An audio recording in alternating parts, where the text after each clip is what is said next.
but US Trump essentially stops short of naming the country, but he says the country will in fact face 50% tariff. Yesu. In fact, there is no doubt, there are no doubts on the fact that this is a war essentially that centers oil, that puts oil in the center of the entire escalation. Now, also very important to understand that despite the Strait of Hormuz, the Caspian Sea, which is a landlocked area between Russia and between Iran, was being used by Russia to export its crude through Iranian channels to the rest of the world. So on one hand, US President Donald Trump now lifts the sanctions on Russian crude amid the ongoing war. But US has also continuously struck and destroyed various oil export terminals of Iran, especially on the Karg Island, their eastern and western oil export terminals, further cutting down the Russian oil export demand that goes through the Caspian Sea, a landlocked area, the only one possibly in the global waters that the US Navy is not able to man or guard because it is landlocked and lies between Russia and Iran. So yes, you did say that Russia would probably come under these sanctions. China would probably come under these sanctions. Now, also to remember, he's campaigned against Japan as well. So Japan could also be one of the countries that we're looking at when he says 50% additional tax for the countries. Now, this comes over and top of the tariffs that he's already placed on a lot of countries. Now, remember, Ishita, he's saying that on one hand, there is going to be a truce. In fact, Israel says that Lebanon has not been mentioned. So we will continue hitting Hezbollah targets and prevent any terror strikes against Israel. US does not make a statement on that, but goes on to say that they will levy taxes on the countries that are supporting Iran. This can very well also include Lebanon, since very important to remember, countries like Yemen, Lebanon, Houthi rebels and Hezbollah proxies have been standing shoulder to shoulder with the Iranian regime, the IRGC, their military, in the aggression against the United States and Israel. Ishita, back to you. All right, Gesu, do continue to stay with us. I'll come back to you, but we're getting some breaking news developments at this hour. Now, Donald Trump says he will be closely working with Iran. He says he will be digging up all the buried uranium that's inside Iran. In fact, there will be no uranium enrichment, he goes on to add, while saying that there is a regime change that's taking place in the country, and he in fact will be removing all the nuclear dust. He also goes on to say he will now discuss tariffs and sanctions relief with Iran. Now, Iran, viewers, remains one of the most heavily sanctioned regime in the country. It has asked for the UN sanctions to go. But we are looking at Donald Trump now making big statement, giving out certain details of the agreement that's still in the works between Iran and the US. Now, Donald Trump clearly saying that there will be no enrichment of uranium. This stands in complete contradiction to what Iran has been demanding in its 10-point proposal, which in fact Donald Trump also said was workable earlier. Now, on the other front, Donald Trump has also given out details regarding a country that's now supplying military weapons. He says that country will be facing 50% tariffs effective immediately. So now this could be China, this could be Russia. If in case it is China, we could be seeing at an escalation of tariff war as well, because this is 50% being slapped on the country effective immediately. A country that's supplying military weapons to Iran. That's the statement coming in from Donald Trump. Now, Gesu continues to stay with me. Gesu, there was a slogan that emerged from the Chinese civil war that talked about talk, talk, talk and fight, fight, fight. So this is something Donald Trump also seems to be applying. He's talking, an agreement is right now in the works, but at the same time, he is not stopping short of issuing threats. Definitely, Ishita. And in fact, the question first begins with how true this truce in fact is, or is it just a facade? Because oil refineries have been struck in the Lavan Island inside Iran. So not really. Whatever he said about the truce, that is yet to in fact show its fruitfulness on the ground, on the battlefield, as it remains hot. The borders in Gulf remain hot. UAE, Kuwait, in fact, Bahrain have been struck by Iranian retaliatory strikes since this morning post the announcement announcement of the truce. So we're yet to see whether or not that truce actually cripples down into a reality. In fact, Trump also said that, he has had conversations with Iran. There is a complete regime change that has occurred in Iran. He, in fact, also says that they are closely working with the new Iranian regime that is more reasonable, far more reasonable than the old one. And he says that those talks are on, and all the 10 points that have been floated by Iran. Right, Gesu, sorry to interrupt you there. I'll come back to you, but we're also being joined by Major General G.D. Bakshi on the broadcast. Major General, there's a big statement made by Donald Trump just right now, and he says that there's been a regime change in Iran, and we will be working closely with that regime to ensure that there is no uranium enrichment. Now, this is in complete contrast to what Iran has put forward in its 10-point proposal. How do you read this latest statement, sir? I don't know whether Donald Trump is totally delusional or partially delusional. I haven't seen, or we haven't, the world hasn't heard of any regime change in Iran. The only regime change that we heard of was that the Ayatollah was murdered, his family was murdered, his son, who's far more radical, has taken over. So I don't know which regime change he is talking about. And he is going to sanction that country, this country. I thought the Supreme Court had taken away his powers of tariffs. Right, sir. And he also goes on to say that there will be no uranium enrichment in Iran, something that Iran has certainly not agreed to. It is a part of their 10-point proposal. They want to retain their right to enrichment. But Donald Trump says there will be no enrichment. So how do you read these contrasting statements coming in from both the sides? Look, the simple fact is that they have 2 weeks to negotiate. And I suppose all of these will be worked out at that time, because Iran said that they will insist on the right to enrich to 3%, which is given by the IAEA, by the NPT, etc., for their civilian nuclear programs. They have said they are damned if they are going to give that up. They might hand over their uranium.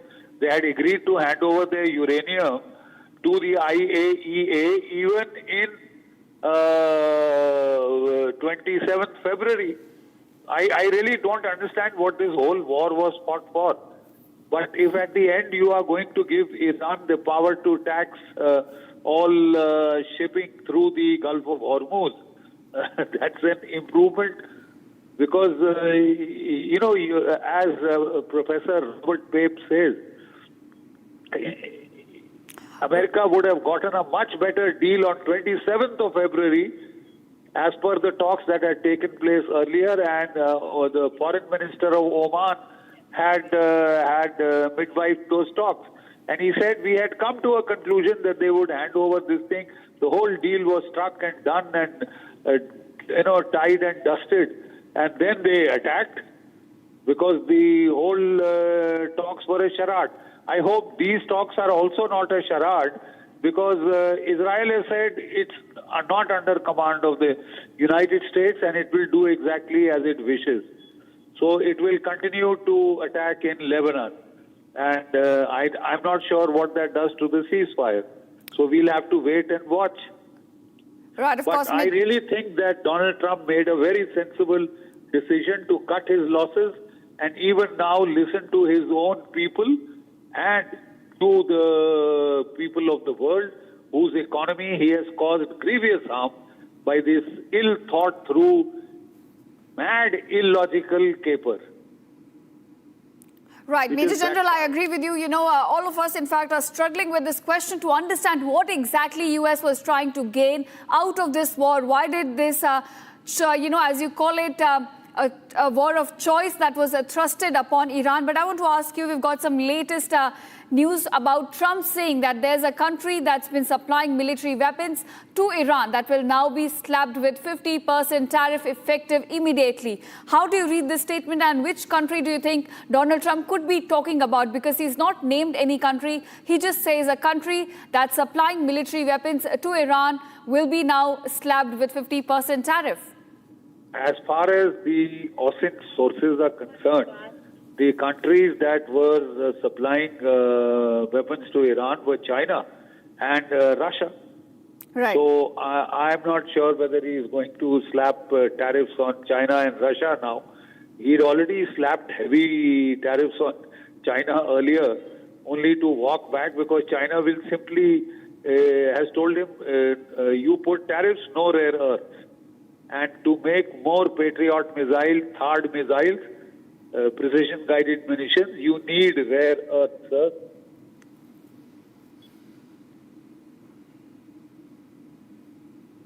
Right, Major General. And also, sir, my another question to you is the question about whether the peace will hold, whether this is, because it is looking at very fragile at this moment. Despite the ceasefire coming into effect, we're looking at Gulf countries still coming under attack, from United Arab Emirates to Bahrain to even Kuwait. All of these countries have reported attacks, reported Iranian missiles coming into their country even after ceasefire was announced. Look, normally a ceasefire takes 2 to 3 days by the time the orders reach down to the last combatant commanders. Okay. So even in, if you recall in Op Sindoor, Yes, sir. the ceasefire had been announced, but it had taken 2-3 days before it was really, people were able to enforce orders down on the ground. So we'll have to give that much time. Okay. But here we have a complication. Here we have Israel. And Israel says like hell. Donald Trump tweeted that I and my partner nations, etc., he was speaking on behalf of all the Gulf nations. He was speaking on behalf of Israel as the leader of the coalition, etc., of the willing. But I'm not sure if Israel is really placing itself under command Donald Trump, and whether they will listen to Donald Trump or obey his orders and instructions. That remains to be seen. All right, so it will be a wait and a watch strategy. On that point, thank you, Major General, for joining us on Republic. And as always, it's a pleasure to speak to you and get your analysis on the latest developments.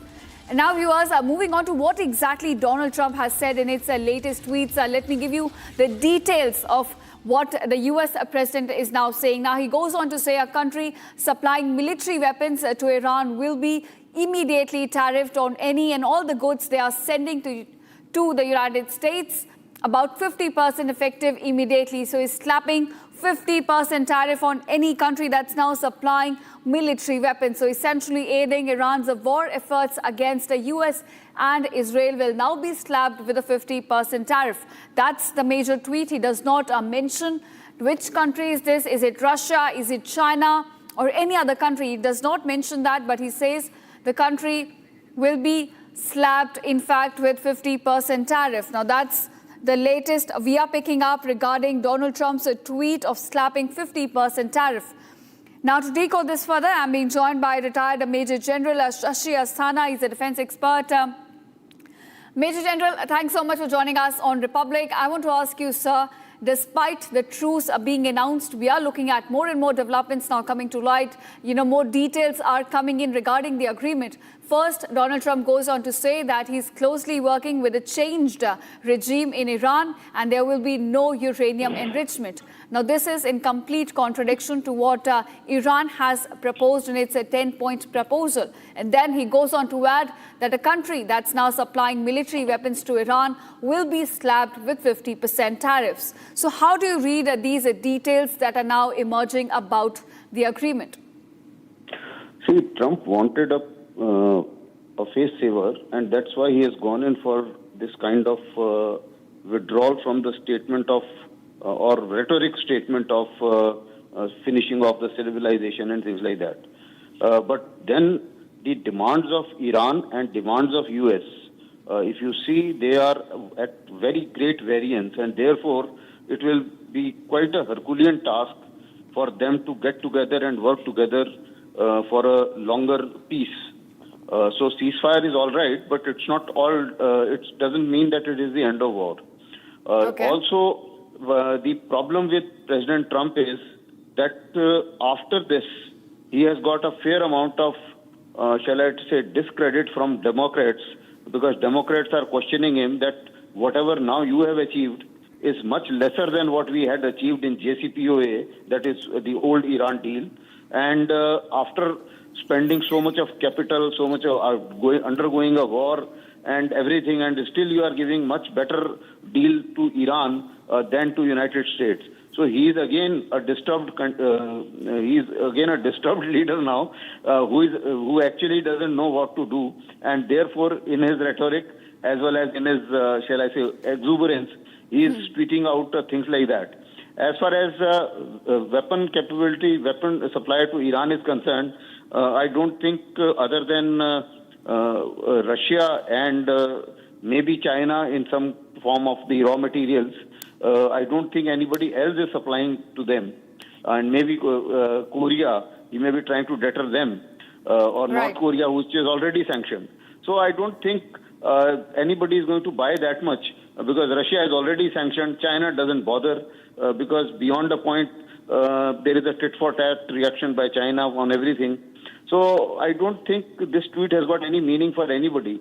As far as we are concerned, India, we are not supplying anything, any weapon material or weapons to Iran by any stretch of imagination.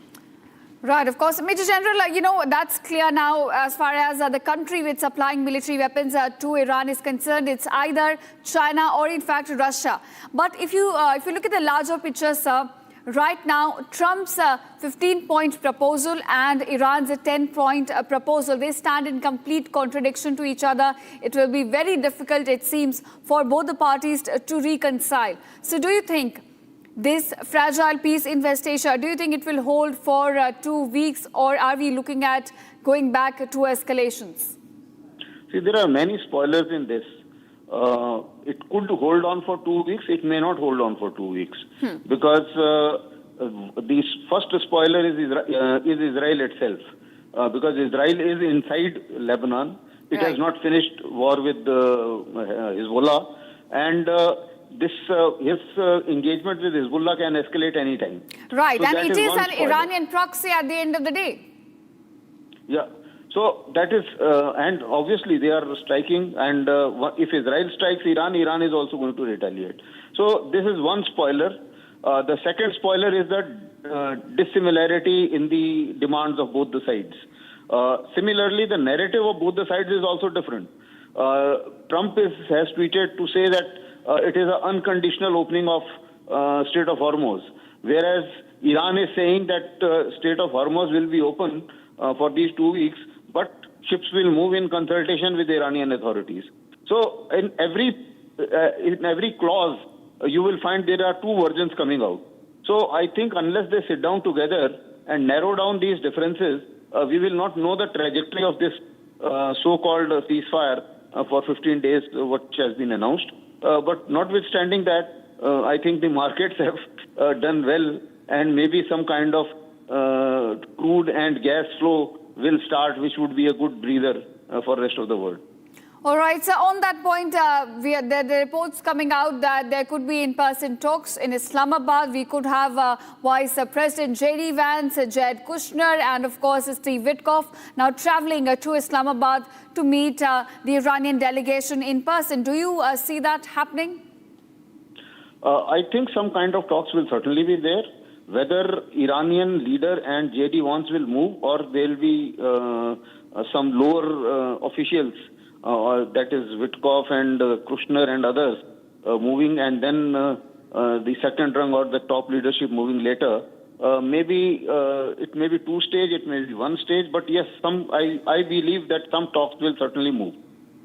All right, so last question before I let you go. Now, Iran has a leverage over Strait of Hormuz. After this war, it understands that this is the key to world's global oil supplies, and it can, at will, choke that economic corridor. So do you think, right after this conflict, as we emerge or trying to emerge out of this, we are looking at Iran with much more control over the region, over the oil supplies? Certainly, Iran has come out stronger in this whole 30, 40 days in a manner that if you look at what Iran was demanding before the war, their demands after the war, or shall I say at this stage, are much stronger than what they were before the war. So therefore, I think Iran itself feels that they are in a stronger position vis-a-vis, despite having suffered a fair amount of degradation, but they still feel that they are in a better bargaining position because geography is on their side and they have utilized geography to their advantage. All right, Major General Shashi Asthana, thanks so much for joining us. Always a pleasure to speak to you, sir, and get your inputs. All right, viewers, coming up on the other side, Trump says will be closely working with a new regime in Iran to ensure that there is no uranium enrichment, while goes on to say a country supplying military weapons to Tehran will now be sanctioned 50% tariffs. We'll get you all the updates on those latest tweets by Trump on the other side.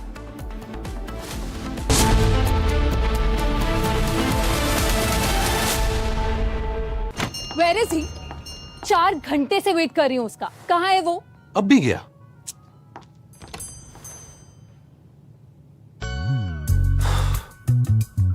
Let's continue with the shirt. Sure. बंदे को linen पसंद है तो पसंद है. बोलो आप क्या बनवाओगे? Linen by Arvind. Join International Institute of Hotel Management. Call 983-10-50,000. चमकी चाट से क्या बना है? आलू चाट या फ्रूट चाट? स्वाद बनाए चमकी चाट. क्या बात है? स्वादिष्ट पकोड़े और फरसान. अरे चमकी चाट है इसकी जान. असली स्वाद सिर्फ चमकी चाट.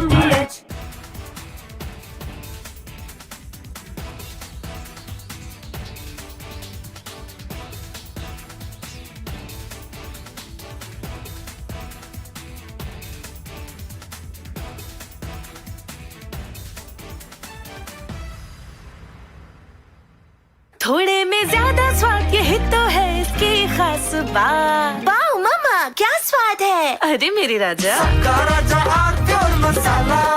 3, 2, 1. Booster ignition. Artemis II now bound for the moon. Humanity's next great voyage begins.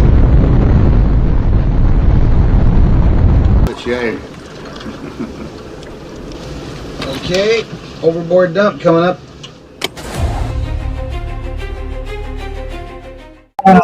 Actually, there is always a redundant chain of execution systems available on the Artemis. Okay, it is not just the main chain, and it is a redundant chain is also available.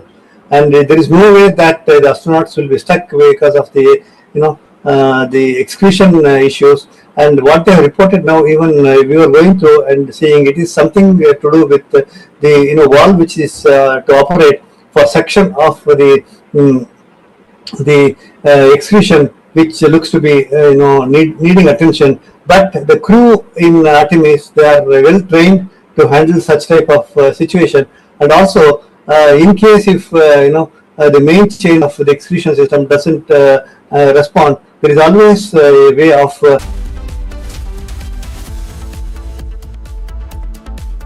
Hello ladies, आपके लिए है ये comfortable sofa, गर्मा गर्म चाय और wifi. आराम फरमाइए, क्योंकि हमारा लेटेस्ट लिनन फैब्रिक कलेक्शन है ही ऐसा.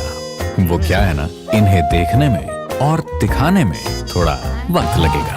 बंदों को लिनन पसंद है तो पसंद है. Linen by Arvind. प्यास बुझाए, ठंडक लाए, सबको भाए जीरा से.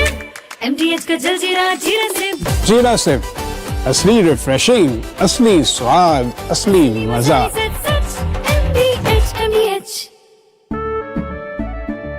केसरिया से मन जोगी हुआ रे, दिल झूमे देखो मतवारा हुआ रे. केसरिया से मन जोगी हुआ. हर पल मनाओ केसरी त्योहार. विमल, बोलो जुबान Kesari.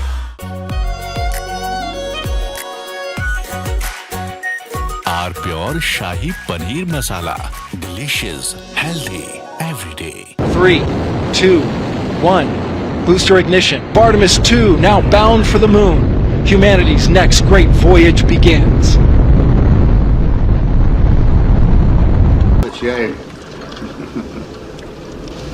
Okay, overboard dump coming up.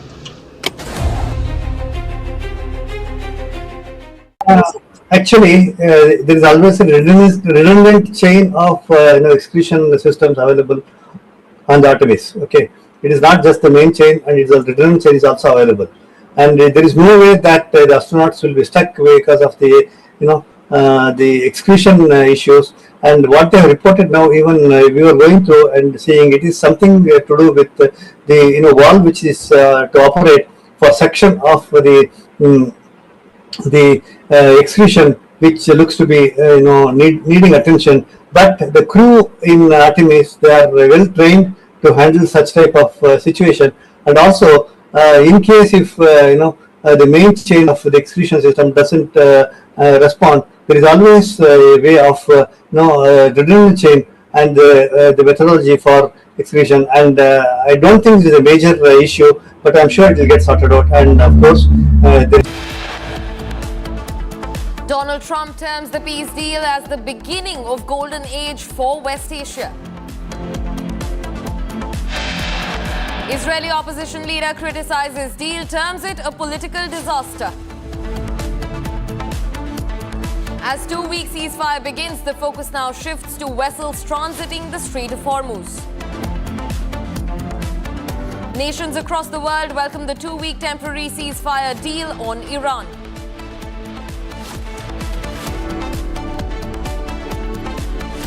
Pakistan's role in peace deal between US and Iran emerges as Islamabad is set to hold a high-level meeting.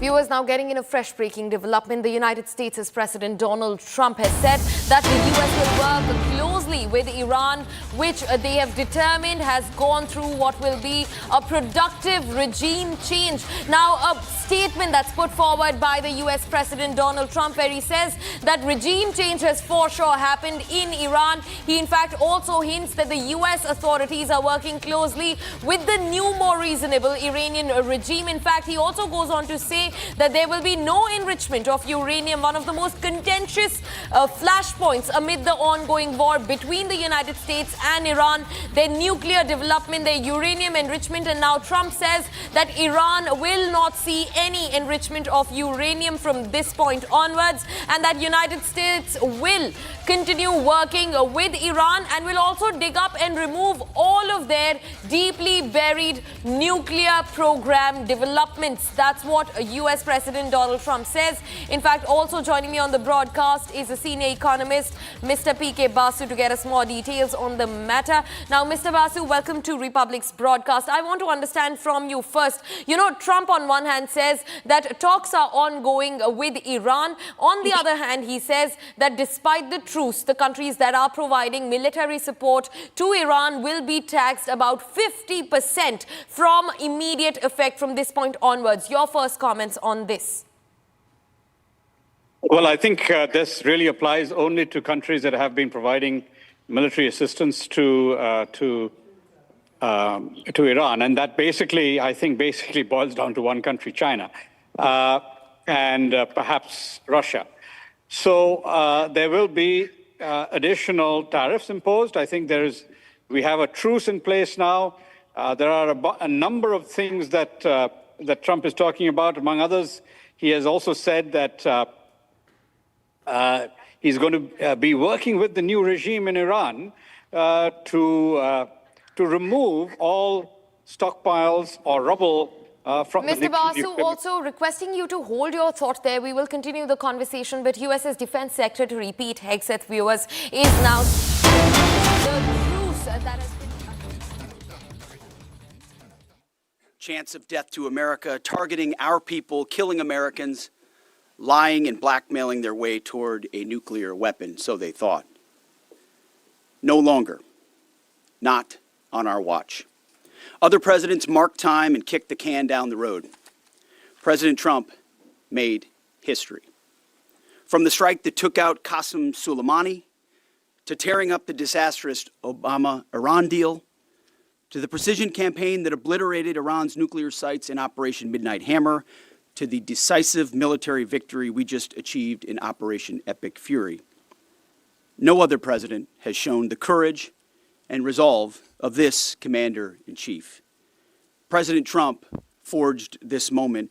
Iran begged for this ceasefire, and we all know it. As the President truth this morning, a big day for world peace. Iran wants it to happen.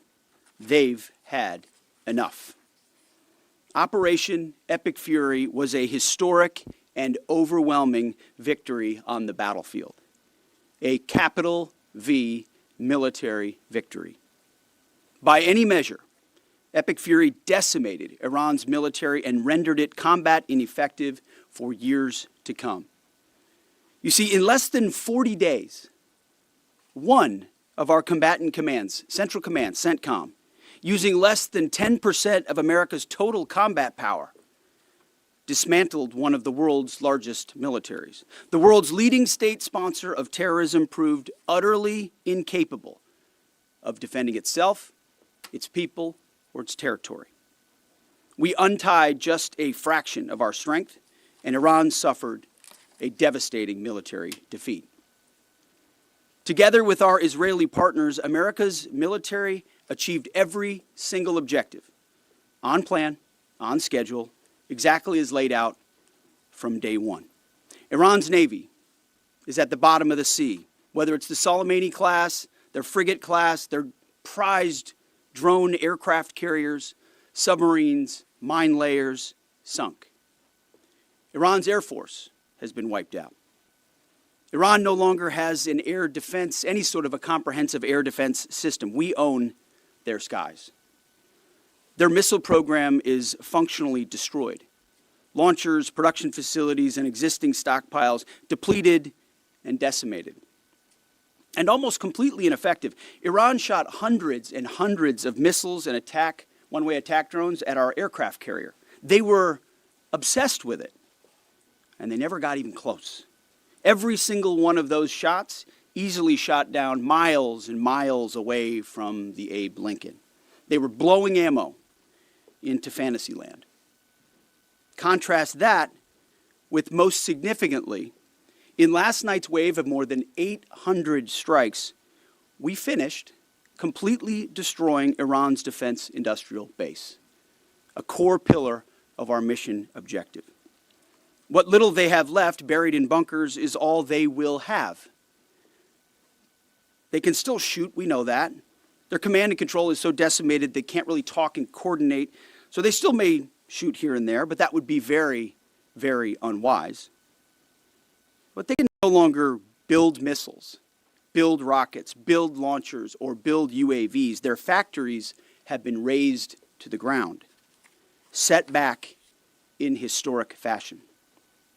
You see, had Iran refused our terms, the next targets would have been their power plants, their bridges, and oil and energy infrastructure. Targets they could not defend and could not realistically rebuild. It would have taken them decades, and we were locked and loaded.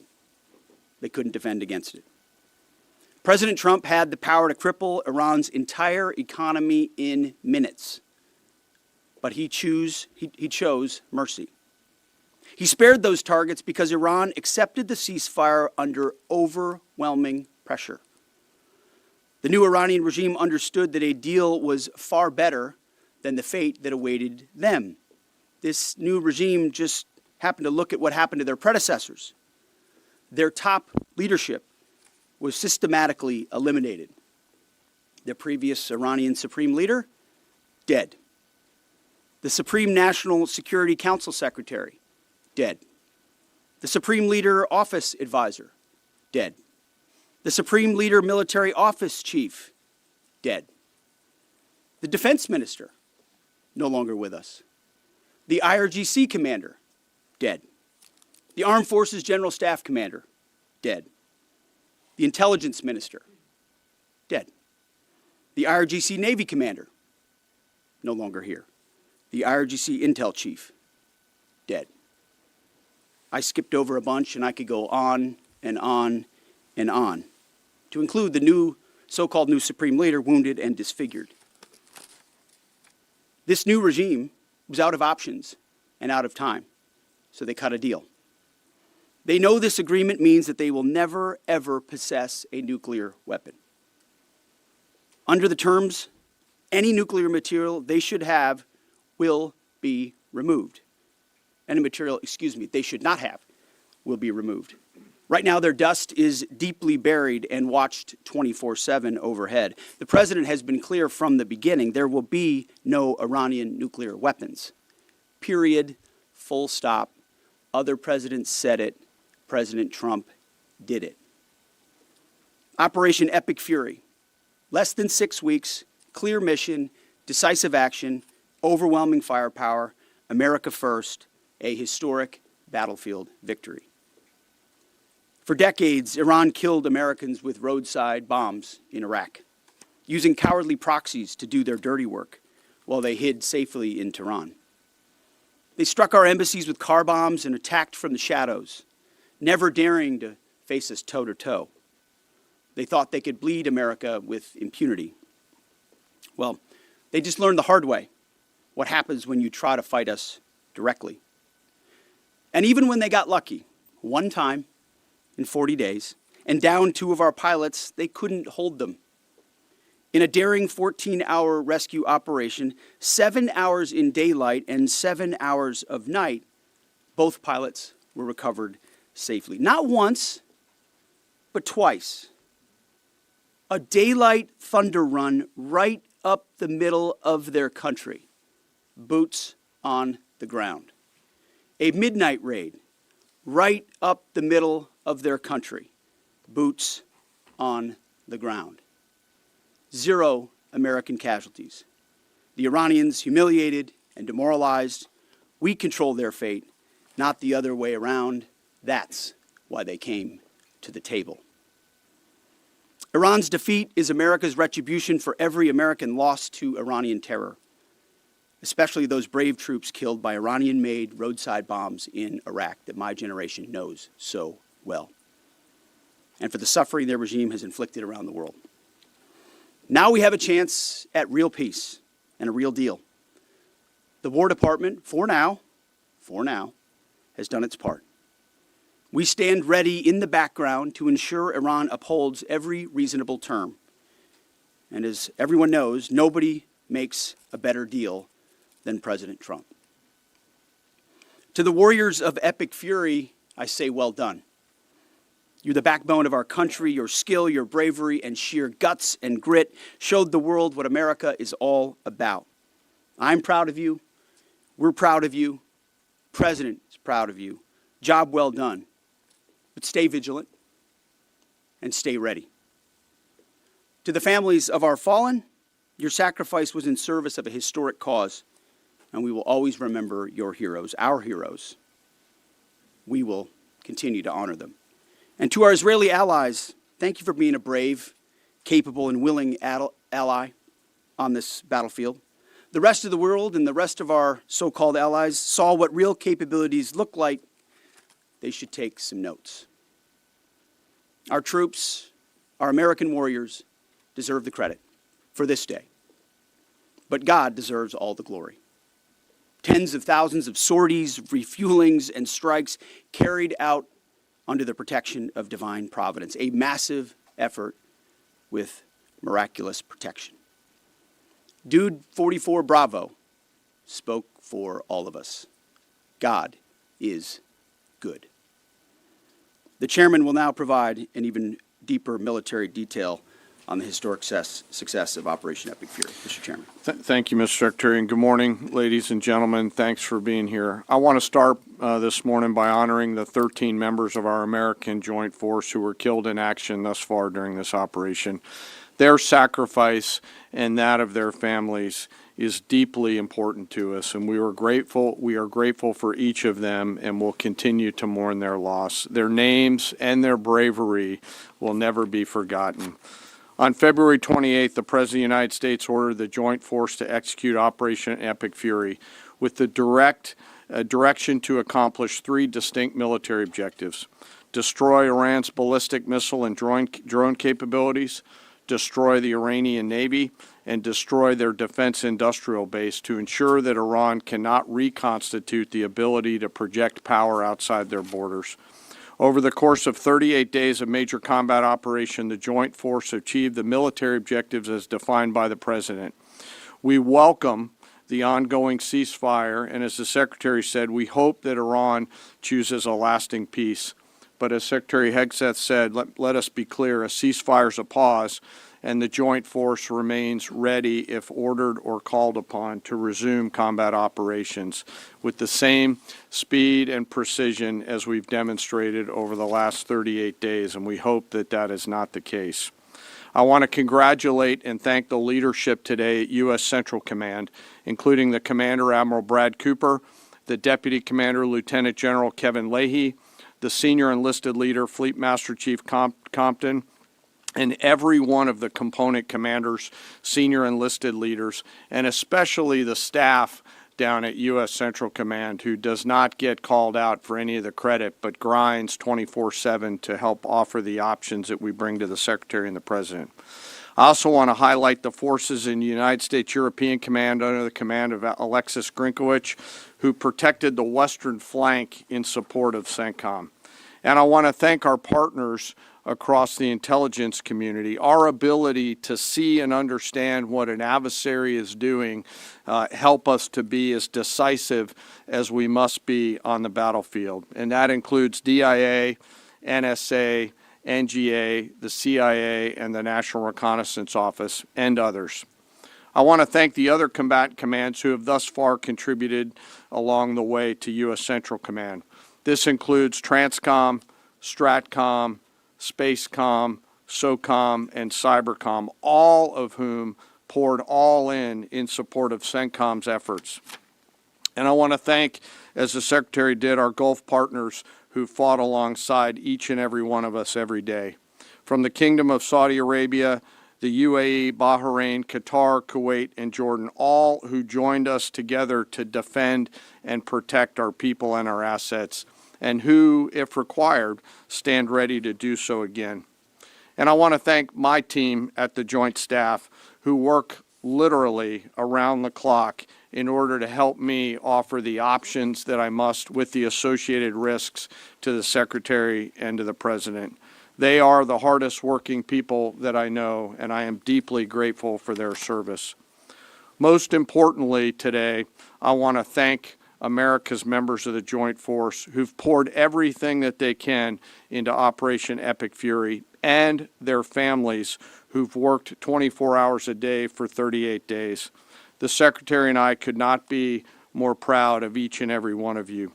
And we deeply appreciate the support of the American people, who we know always have us in our thoughts and prayers. And we can feel this literally every single day. As the Secretary said, the United States has devastated the regime's ability to harm Americans and our interests for years to come. Since the beginning of major combat operations, the United States Joint Force has struck more than 13,000 targets, including in that 13,000 more than 4,000 dynamic targets that popped up on the battlefield and were immediately addressed, thanks to the exceptional command and control system and intelligence, acumen, and agility of our Joint Force. CENTCOM forces destroyed approximately 80% of Iran's air defense systems, striking more than 1,500 air defense targets, more than 450 ballistic missile storage facilities, 800 one-way attack drones storage facilities. All of these systems are gone. We've devastated Iran's command and control and logistical networks, destroying more than 2,000 command and control nodes and degrading their ability to target U.S. and friendly forces. It is, and we know this, incredibly frustrating right now to be a lower level Iranian commander trying to fight your fight. As the Secretary said, the Iranian Navy now lies mostly at the bottom of the Arabian Gulf, and we assess that we've sunk more than 90% of their regular fleet, including all of the major surface combatants, as the Secretary said. 150 ships are at the bottom of the ocean, and half of the IRGC Navy's small attack boats. Joint fires protected from the land, sea, and air executed more than 700 strikes against naval mine targets, and we had assessed that we destroyed more than 95% of their naval mines. And perhaps most importantly, we've destroyed Iran's defense industrial base, their ability to reconstitute those capabilities for years to come. We attacked, along with our partners, approximately 90% of their weapons factories. Every factory that produce Shahed one-way attack drones was struck. Every factory that produces the guidance systems that go into those drones was struck. Their missile defense industrial bases shattered, with more than 80% of their missile facilities gone, as well as their solid rocket motor production capability. It will take years for Iran to rebuild any major surface combatants, as more than 20 naval production and fabrication facilities have been damaged or destroyed, and nearly 80% of Iran's nuclear industrial base was hit, further degrading their attempts to attain a nuclear weapon.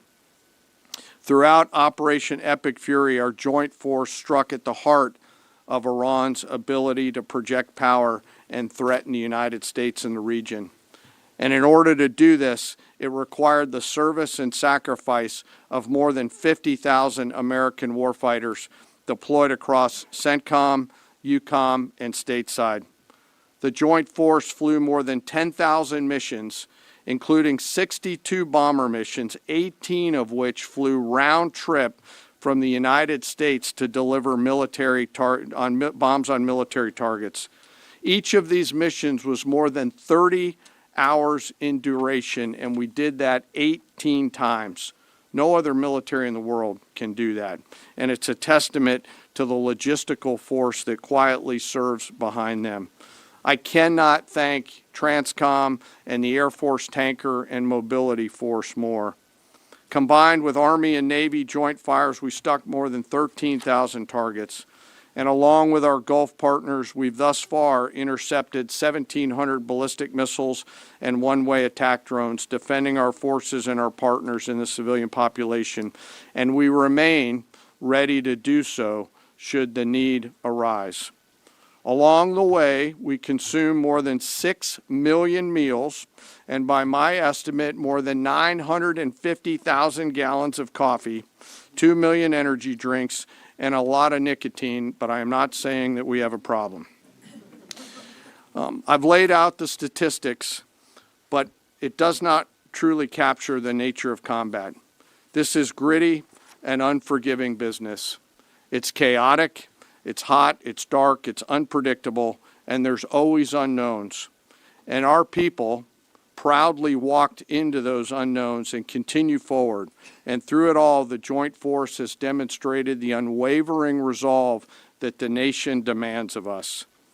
We are a mission-focused force, and our objectives always is to create the conditions for peace, and today we have, while be ready should that peace break, which we hope it is not.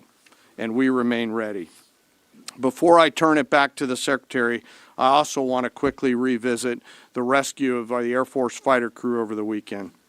To give you an update, we've had, the Secretary and I have had the profound honor of speaking directly with many of the warfighters on that mission, from the downed crew that were picked up to those forces that went and got them.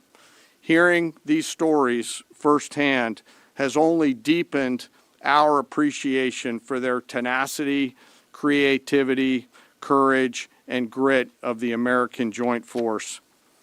This is a story that gets to the very heart and soul of who we are as a joint force, who we are as Americans. Selfless sacrifice in service of others. From the backseater, Dude 44 Bravo, whose pure and unadulterated joy at seeing those helicopters come into the valley to get his front seater in daylight, because he knew the front seater did not have a jacket, and was so filled with heart-leaping joy at his front seater getting picked up, to the nighttime folks that went in and then got him, to the tanker forces that did the things that they had to do to give their own gas away, to the support packages, to those that went into the desert landing site not once, not twice, but 3 times as we fought through multiple contingencies. This was and is a joint force that has the guts to try, that does not quit, and who each and every day does the things that we must to dare to win. No lives were lost. We succeeded because the joint force is always at the ready.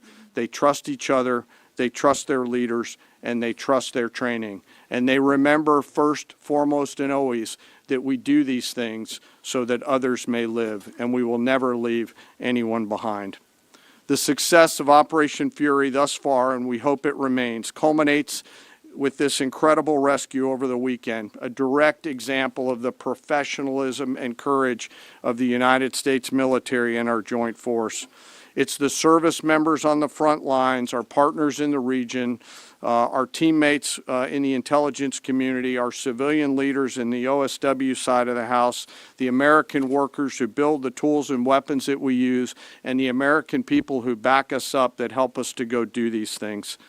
I stand here humbled today, but frankly not surprised by what the joint force has been able to do. Their performance is fueled by a deep commitment to each other, their mission, and to our country. It is an incredible, deep honor for me to be a part of this joint force, and I'm humbled by the service and sacrifice each and every day that I am lucky enough to see.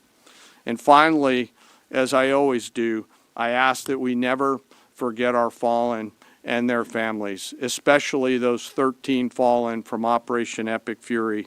May we always be worthy of their sacrifice and honor their legacy. And with that, sir, I'll turn it back over to you. Thank you, Mr. Chairman.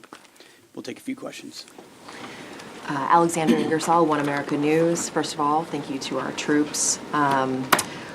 What role is our military playing in escorting vessels through the Strait of Hormuz at this point? And the president said on Truth Social that the U.S. will be hanging around to make sure everything goes well.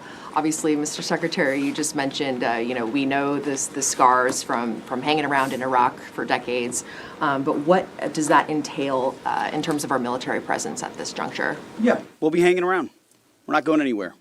We're going to make sure Iran complies with this ceasefire and then ultimately comes to the table and makes a deal.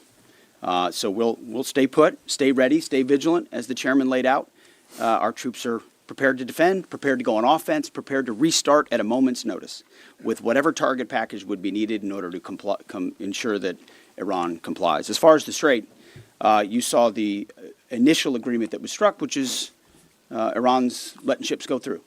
So there'll be that will be happening. They will be sailing, and ultimately, as the president, I mean, we've done an incredible job militarily inside the Strait of Hormuz. What Admiral Cooper, I failed to mention Admiral Cooper's name. He's done a phenomenal job along with everybody at AFCENT and ABCENT and ARCENT and all the components down there, laying the groundwork for Iran. Iran doesn't have the same ability to defend it the way they did before, and so as the president has pointed out to the rest of the world, we barely get any of our energy out of the Strait. Just a tiny fraction. It's time for the rest of the world to step up and ensure that that stays open after President Trump and the War Department brought Iran to the place where they are voluntarily opening it right now, as was announced last night. Yes, Jerry. Thank you, Mr. Secretary, and thank you both for the update. President Trump posted on Truth Social this morning that there has been a very productive regime change in Iran, and that there will be no enrichment of uranium, and the U.S. will work with Iran to dig up and remove the deeply buried nuclear dust. So I just have two questions here. So both you, Mr. Secretary, and the President have referred to a new regime in Iran. So is this not the regime that was at war with us for 47 years? And what do we think of when we're saying that this is a new regime? What are we thinking and what are we saying there? And then my second question is, with any future deal with Iran, is their handing over of all of their enriched uranium and they're promising not to enrich any future uranium a non-negotiable for the U.S.? Well, it's always been non-negotiable that they won't have nuclear capabilities. And so right now it's buried and we're watching it. We know exactly what they have, and they know that. And they will either give it to us, which the president has laid out. They'll give it to us voluntarily. We'll get it. We'll take it out. Or if we have to do something else ourselves, like we did in Midnight Hammer or something like that, we reserve that opportunity. But what's clear, what the new Iranian regime knows, is they'll never have a nuclear weapon or the capability to get a path to one. As far as the new regime, you heard the list that I read. It's a new group of people who've seen the full capability of the United States military and has a new calculus about what it means to negotiate with us, hence why they came to the table wanting a ceasefire and the shooting to stop. So this new regime, which the regime has been changed, has a different interaction with the U.S. Right here. Mr. Secretary, thank you. Of course. I was going in front right here. Thank you, Mr. Secretary and General Kane. Mary Margaret with the Daily Wire. 2 questions.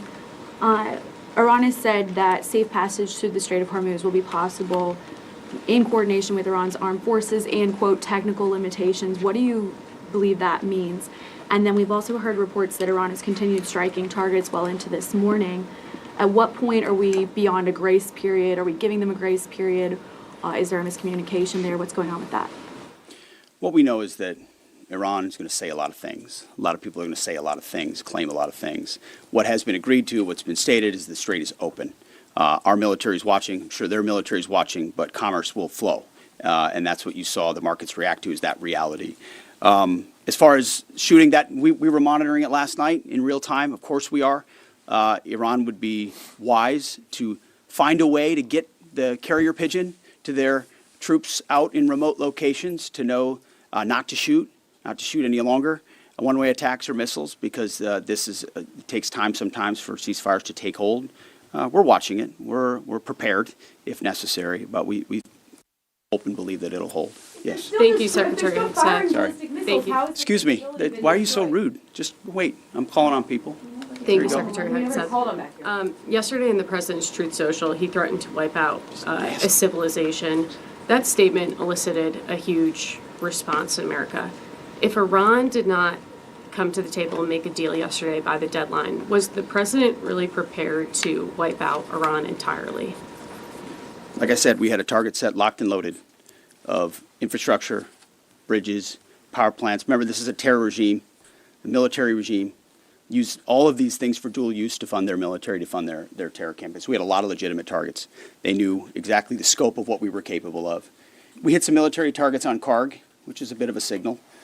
They can't defend it. And so Iran ultimately understood their ability, their future, to produce, to generate power, to fuel their terrorist regime was in our hands, was in President Trump's hands. That's why they came to the table. He ultimately said, we can take it all from you. Your ability to export energy will be taken away. And the United States military has the ability to strike those things with impunity. That type of threat is what brought them to the place where they effectively said, hey, okay, we want to cut this deal. Yes, right here. Good morning, Mr. Secretary, Mr. Chairman. David Zier, Real America's Voice.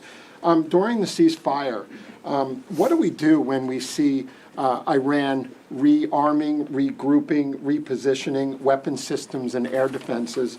And also, have we confirmed the specific model type of air defense or man pads that took down our F-15? And is it still a threat for our patrols?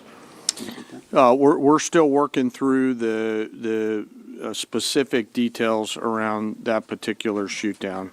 And the crews, when they normally return, go through a debriefing process along with the other members of that flight that were out there.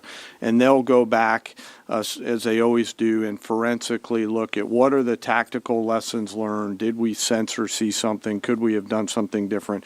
We do that, as I mentioned in a prior press conference, every single time we take any loss like that, so that we become a quick learning organization. On the other part of your question around the movement of Iranian military forces, U.S. CENTCOM will continue to monitor that situation. They will continue to have a series of response options, and if need be, will come to the Secretary and to the President for guidance and be prepared to do the things that they're ordered to do so against valid military targets in accordance with the normal procedures that we have. I would just note, it's a good question. The more Iran moves forces, the more they emplace forces, the more easily targetable they are for us right now. Remember, we're able to look, we're able to see, we're able to sense. We know so if they try to preposition, they're just creating riper military targets for us to strike should they make the wrong decision at the table. Right here. Mr. Secretary, Louis Martinez with ABC News. First, a question to General Kane, sir.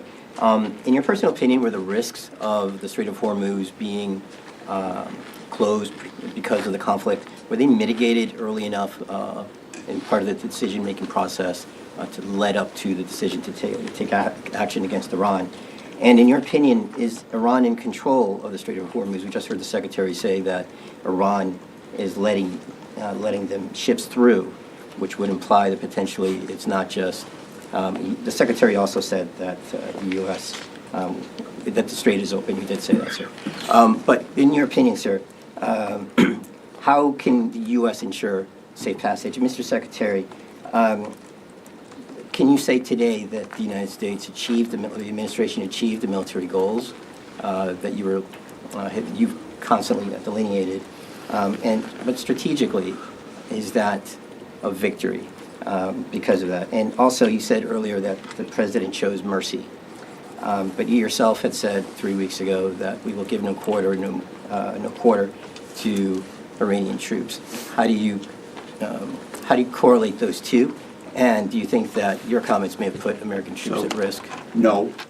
I try to be nice up here, but you did listen to what I said, right? I laid out the objectives. We believe we've accomplished them, and it's a historic military victory.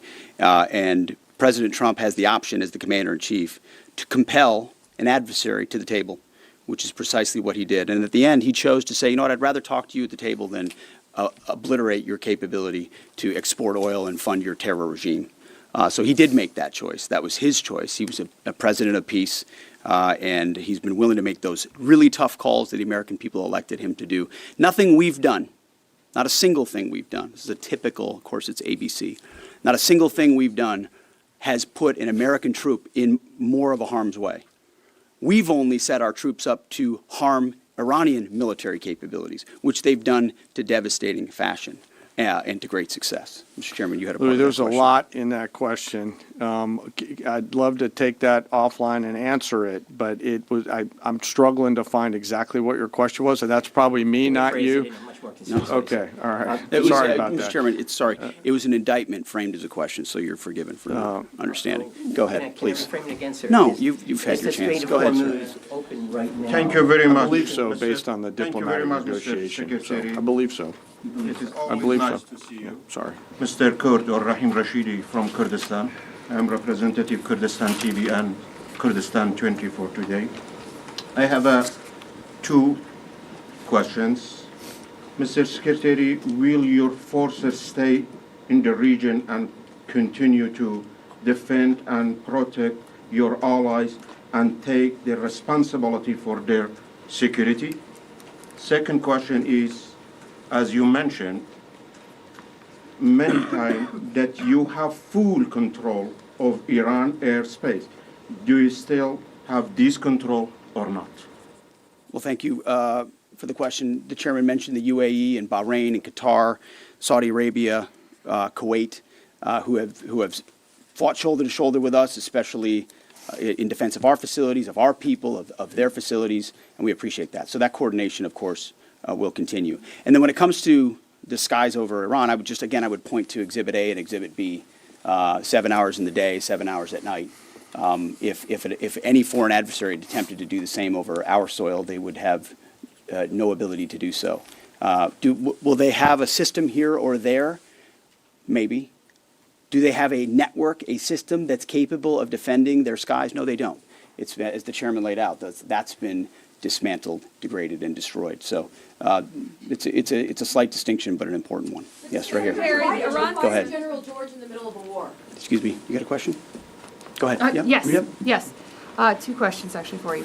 So during this time, is the president are you still encouraging civilians to rise up against the Iranian regime, or are they satisfied with this new regime change, or is this two-week period to kind of see where that leads? Also, talked about the enriched uranium going in there.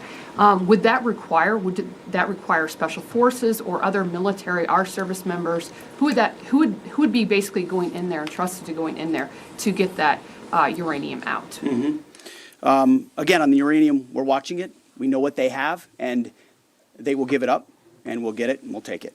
If we have to, we can do it in any means necessary. So that's something the president is going to solve for. We already have with Midnight Hammer, with the place we put them in, and the reason it's in the situation where it is.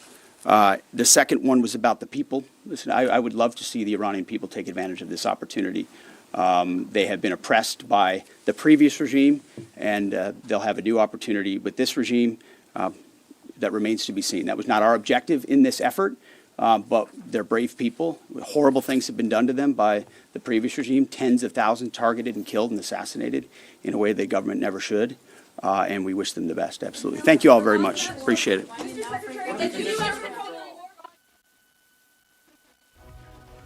The last war briefing, perhaps, of Operation Epic Fury. We don't know whether this war will continue, but they indicated that this could be perhaps one of the last times that they speak to the media on the war in Iran. Let's meet exit the U.S. War Secretary and the U.S. Chief of Staff there. Okay, let's get you the big news point this evening. They claim that there is a ceasefire, but as we speak, there are attacks taking place in Lebanon, attacks reported in Bahrain, attacks reported in Kuwait. There has been a strike even on Iran's oil refinery. Is there really a ceasefire? Now, we had a special interview a few minutes back. We're going across to that when the Iran Supreme Leader's envoy to India spoke to Republic on the ceasefire while telling us that they feel, that is the Iranian view, is that America had surrendered. Here's that interview. A very good afternoon to you, Dr. Ilahi, and thank you so much for joining us on this broadcast. My first question to you is, ceasefire finally, peace prevailing. How enduring you think this peace is going to be? Thank you very much for having me. First, I would like to congratulate all free people, all wise people, and also all peace people and who are looking for the peace, for peacekeepers. And also I would like to express my sincere thanks to our brothers and sisters in India. They supported us, spirituality. They came and they offered their condolences, their sympathy, their solidarity, and especially my thank goes to the media of India. As you know, from the beginning, we didn't want this war, and this war was unaccepted by us. They initiated this war against us while we were in the table of negotiation. And they started this war against our civilians. Then we started on them, and they started this war by some aims, and which they mentioned it. They wanted to bring, as they mentioned, regime change within 3 days. And also they said after the war, the map of Iran will be changed. Finally, they said the civilization of Iran, which is 7,000 years civilization, it will flourish and fresh. But finally, they surrendered themselves to Iran. They wanted unconditional surrender, but they surrendered themselves to Iran. And we hope that this ceasefire and also stopping of this war will continue, and all countries and all nations and people benefit from peace in this region, especially in Persian Gulf. Right. Dr. Ilahi, do you really trust the Americans right now? What really happened? Could you tell us? Because till about late last evening, President Trump had threatened that entire civilization will be wiped out. So what really changed? Around 4 o'clock this morning is when that first post was put out that a ceasefire is there. Do the Iranians really believe that it's happening, or do you believe this is an attempt being made by the Americans to regroup and perhaps carry out an attack at a later stage?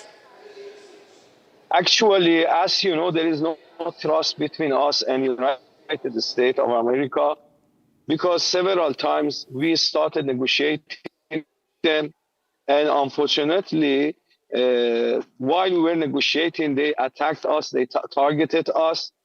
Then there is no trust.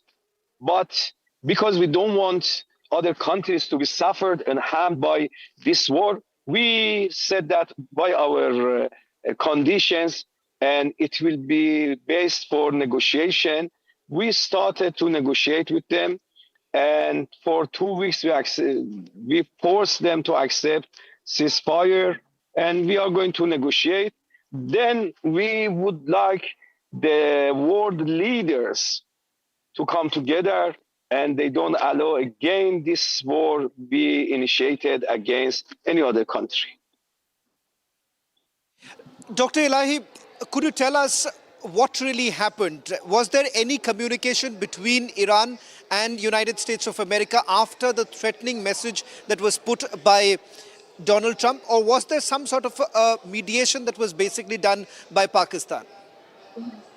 Actually, there wasn't any direct communication between Iran and United States, but Iran could send a message to the United States that if they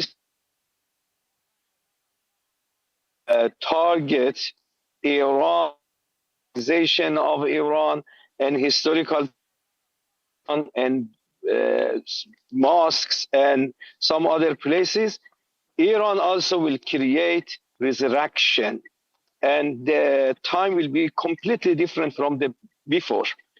Up to now, we kept ourselves. We didn't target the civilians. We didn't target the hospitals. We didn't target the universities. But if they want to start this game, so we are ready to defend ourselves by everything. So they got their lessons, they got the message, and they decided to stop the war because it was against them. Okay, Ishita wants to have a question. Go ahead. Right, of course. Dr. Ilahi, I want to ask you, you're saying that US surrendered to Iran, but Iran was also adamant that it will not agree to anything temporary. It wants a permanent end. So what transpired in those last hours before the deadline that Iran agreed to a conditional 2-week ceasefire?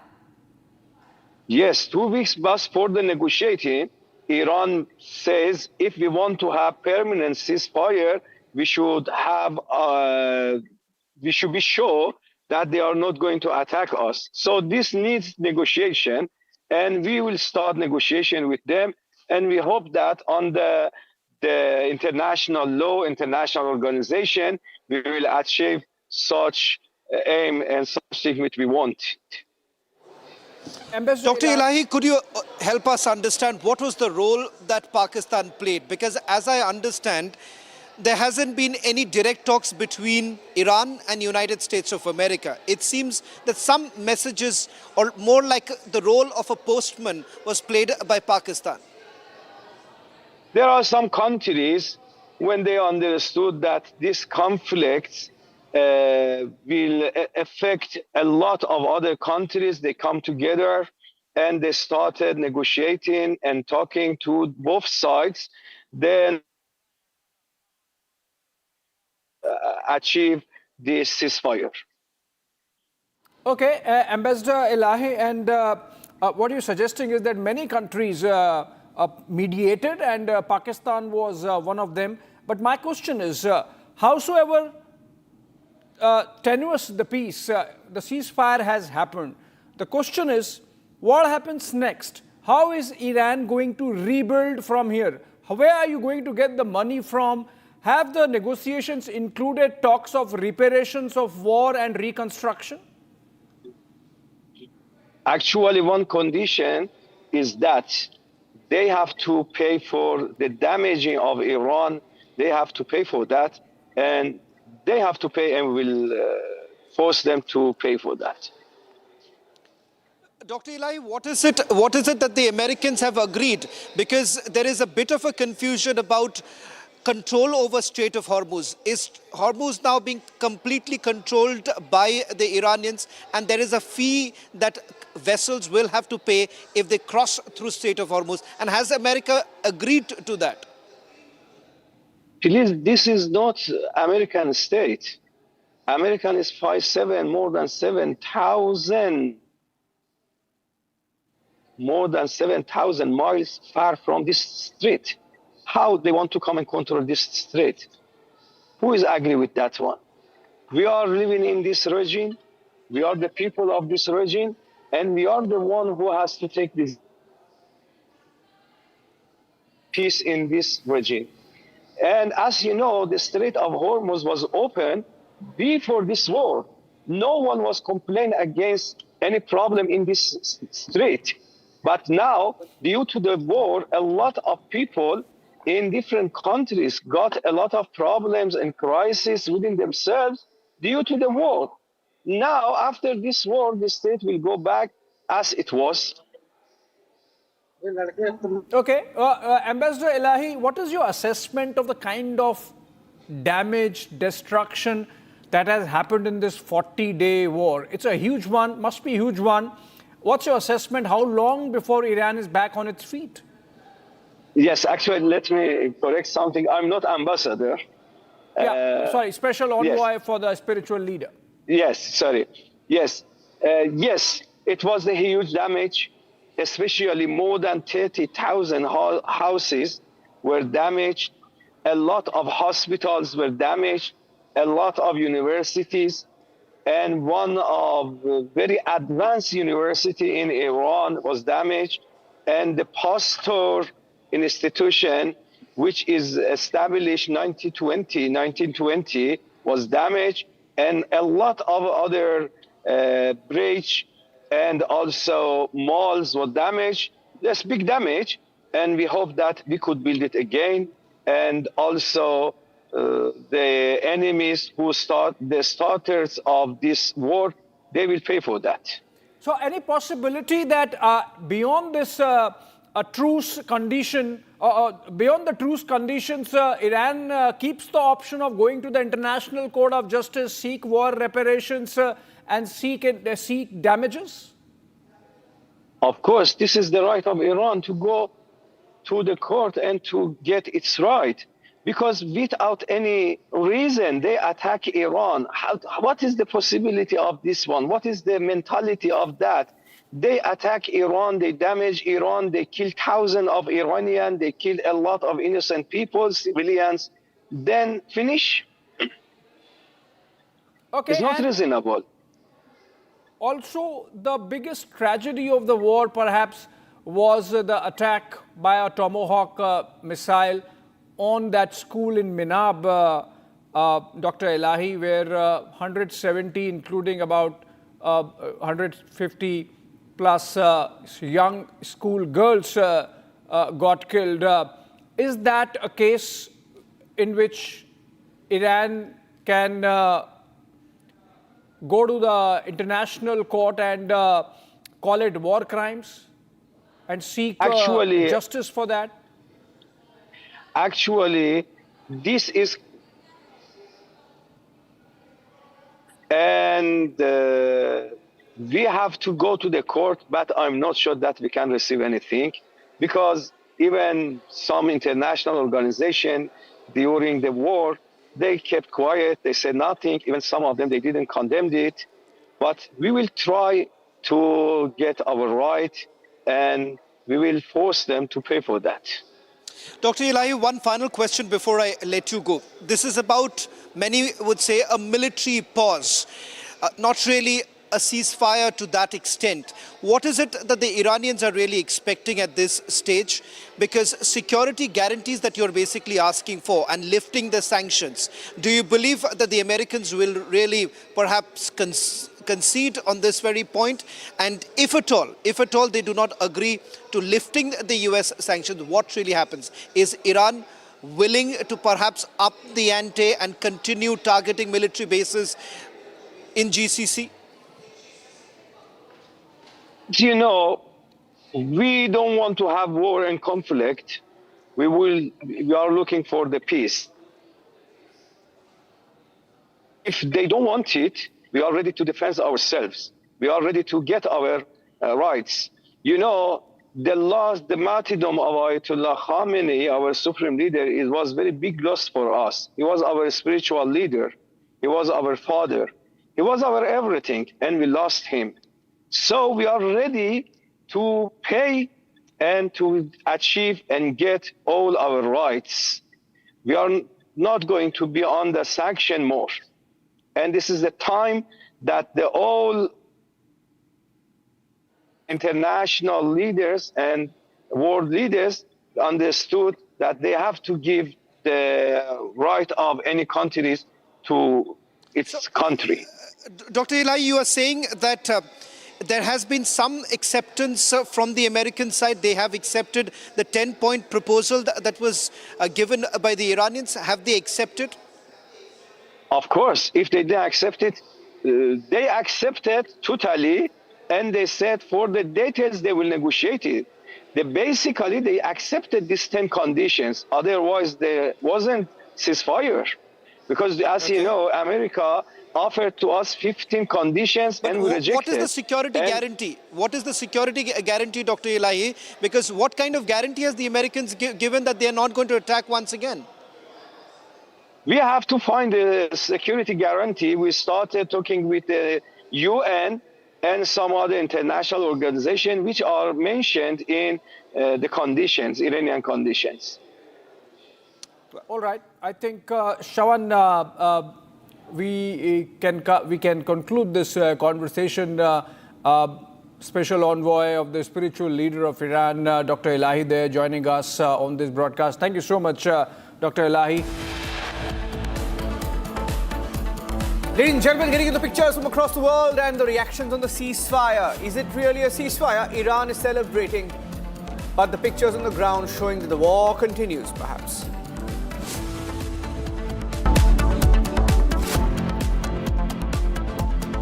Three, 2, 1. Booster ignition. Artemis II now bound for the moon. Humanity's next great voyage begins.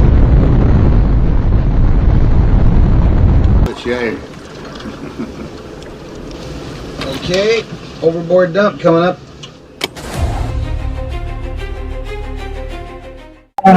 Actually, there is always a redundant chain of execution systems available on the Artemis. Okay, it is not just the main chain, and it's a redundant chain is also available. And there is no way that the astronauts will be stuck because of the the execution issues. And what they have reported now, even we were going through and seeing, it is something to do with the valve which is to operate for section of the execution, which looks to be needing attention. But the crew in Artemis, they are well trained to handle such type of situation. And also, in case if the main chain of the execution system doesn't respond, there is always a way of redundant chain and the methodology for execution. And I don't think it is a major issue, but I'm sure it will get sorted out. And of course, there is a redundant chain which can be conveniently operated. Good luck. Godspeed, Artemis II. Let's go. And here we go. 10, 9, 8, 7. RS-25 engines lit. 4, 3, 2, 1. Booster ignition. And liftoff. The crew of Artemis II now bound for the moon. Humanity's next great voyage begins.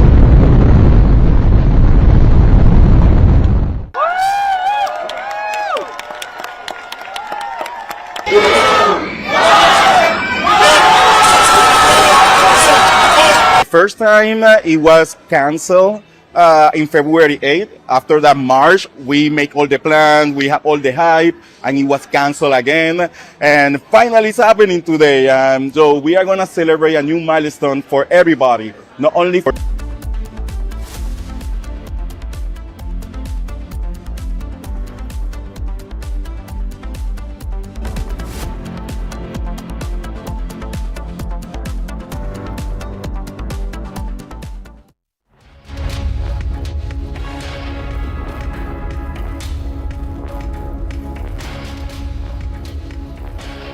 Thank you for joining us on the special broadcast, ladies and gentlemen, on a day when there is ceasefire, or at least we are told there is a 2-week ceasefire. We're getting in pictures from across the Middle East of missiles raining in on different countries.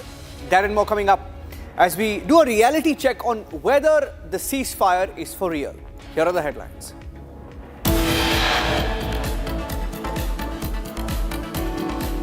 Donald Trump talks about how he's now going to be talking to the new regime in Iran, which he says is already in place, and calls it a golden age for the Gulf.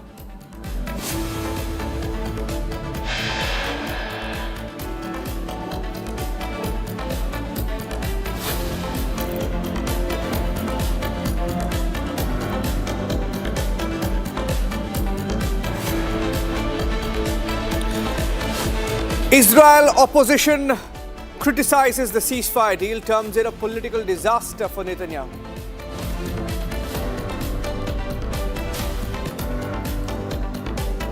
All eyes on the Strait of Hormuz. Trump says he has a plan to ensure that even America gets a pie on what goes through the Strait of Hormuz and who controls it.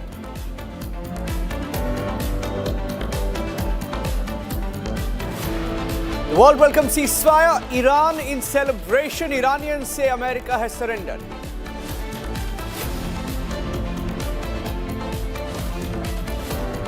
And the story of the country that is trying to claim credit. The postman in the ceasefire. Pakistan trying to get the paid PR headlines. Israel says Lebanon is not included, continues bombing Lebanon in what is today the heaviest strike since the war began.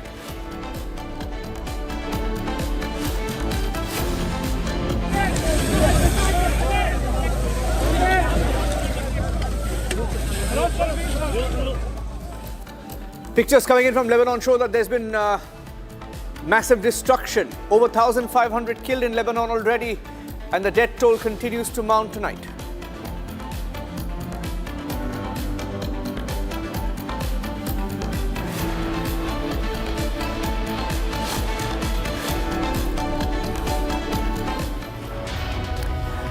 Ladies and gentlemen, Pakistan's role in the peace deal between US and Iran has emerged as claimed by Pakistan and Donald Trump.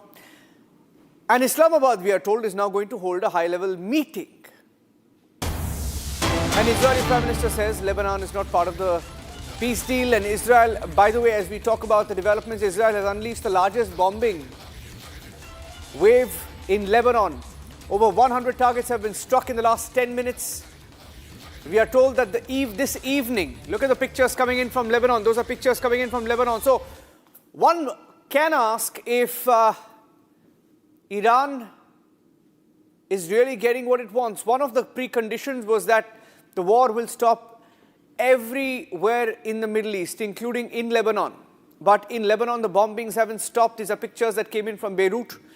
Israel has launched a wave of attacks in the last few minutes. We are told 100 targets were struck in 10 minutes.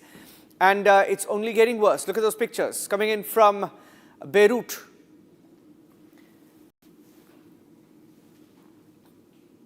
In fact, the different countries have also issued statements condemning Israel, cautioning Israel on its latest operations. France, Germany, different countries. A statement that was issued by the President of France, Macron, the Prime Minister of Italy, Meloni, Chancellor Merz of Germany, Starmer, UK, Prime Minister Carney of Canada. Now, many world leaders and European leaders put out a statement on the ceasefire saying they welcome the 2-week ceasefire that concluded between the United States and Iran, while also, ladies and gentlemen, cautioning Israel. The most important mention comes towards the end of that statement when they say they call upon all sides to implement the ceasefire, including in Lebanon. Ironically, these are the pictures coming in from Lebanon.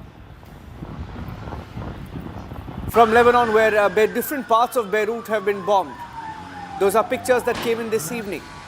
And we are told that the wave of attacks on Lebanon only increased today in the second half, even as Israel came under pressure. It's war as usual for Israel. For them, it appears the ceasefire doesn't apply, at least to what's going on in Lebanon.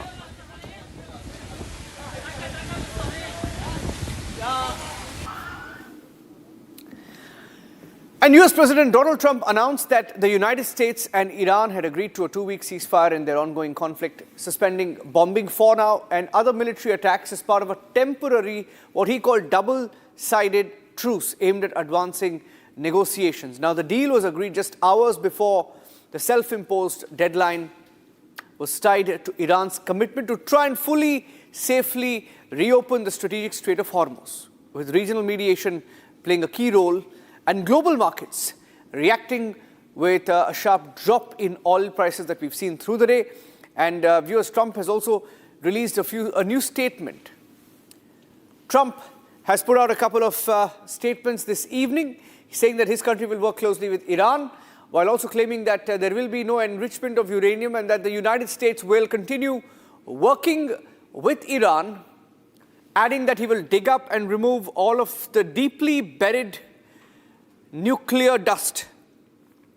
Those were messages put out by Donald Trump on social media earlier this evening when he said that they will continue to engage with Iran. And he also made a very interesting mention that they've suspended the bombing, but he will also put tariff on countries that are helping Iran with military weapons. So that statement also came in.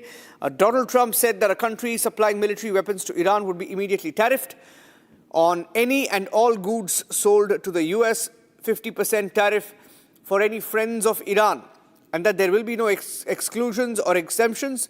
The tweet was put out by Donald Trump.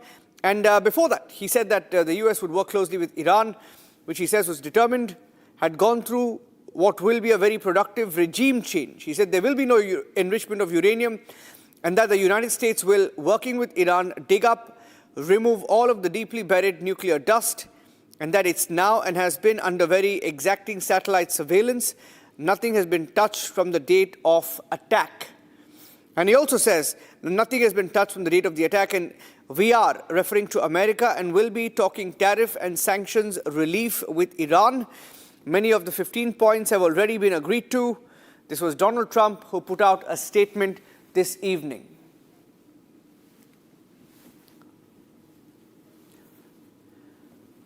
There was a message that was put out by the Iranian President Masoud Pezeshkian, who spoke about the ceasefire, reacted to the ceasefire officially and said that it was with the acceptance of the general principles desired by Iran, trying to say that it was completely on Iran's terms, and claimed it was the fruit of the blood of the great martyred leader Khamenei, and that the achievement of the presence of all people who are involved in this mediation.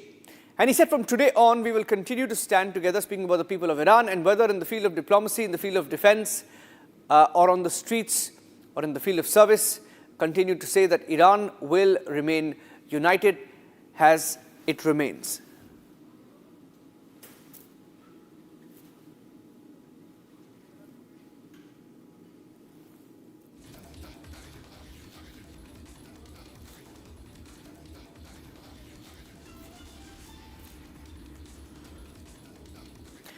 And ladies and gentlemen, soon after the announcement of the ceasefire, Iranian citizens gathered on the streets across the country. In fact, all of last evening, they were gathering around energy plants, but they gathered on the streets of Iran and they celebrated the 2-week ceasefire.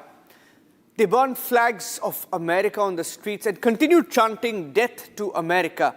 Those chants continued even after the ceasefire was announced. The ceasefire itself comes 40 days after the war and remains to be seen whether it lasts, because there was also an attack reported on an oil refinery in Iran this evening. These are the pictures that came in of how Iranians celebrated while claiming that America had completely surrendered to Tehran.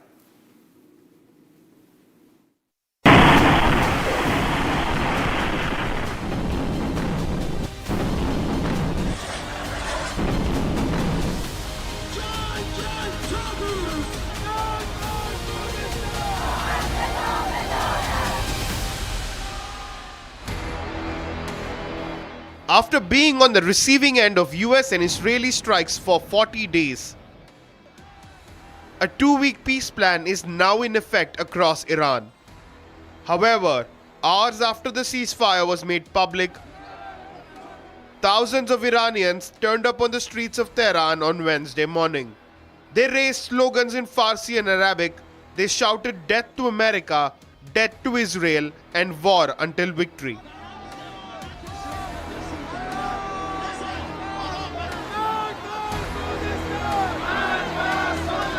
They also raised placards while crowding Tehran for a protest, one of which read, "No compromise, no apology, battle with America." Iranians remain apprehensive and skeptical of the two-week peace deal.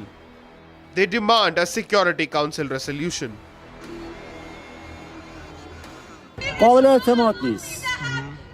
قابل اعتماد نیست. تا قطعنامه نشه شورای امنیت تصویب نکنه و این خسارات واده نشه اصلا قابل اعتماد نیست. نه بنده نه ملت ایران این قبول نداره.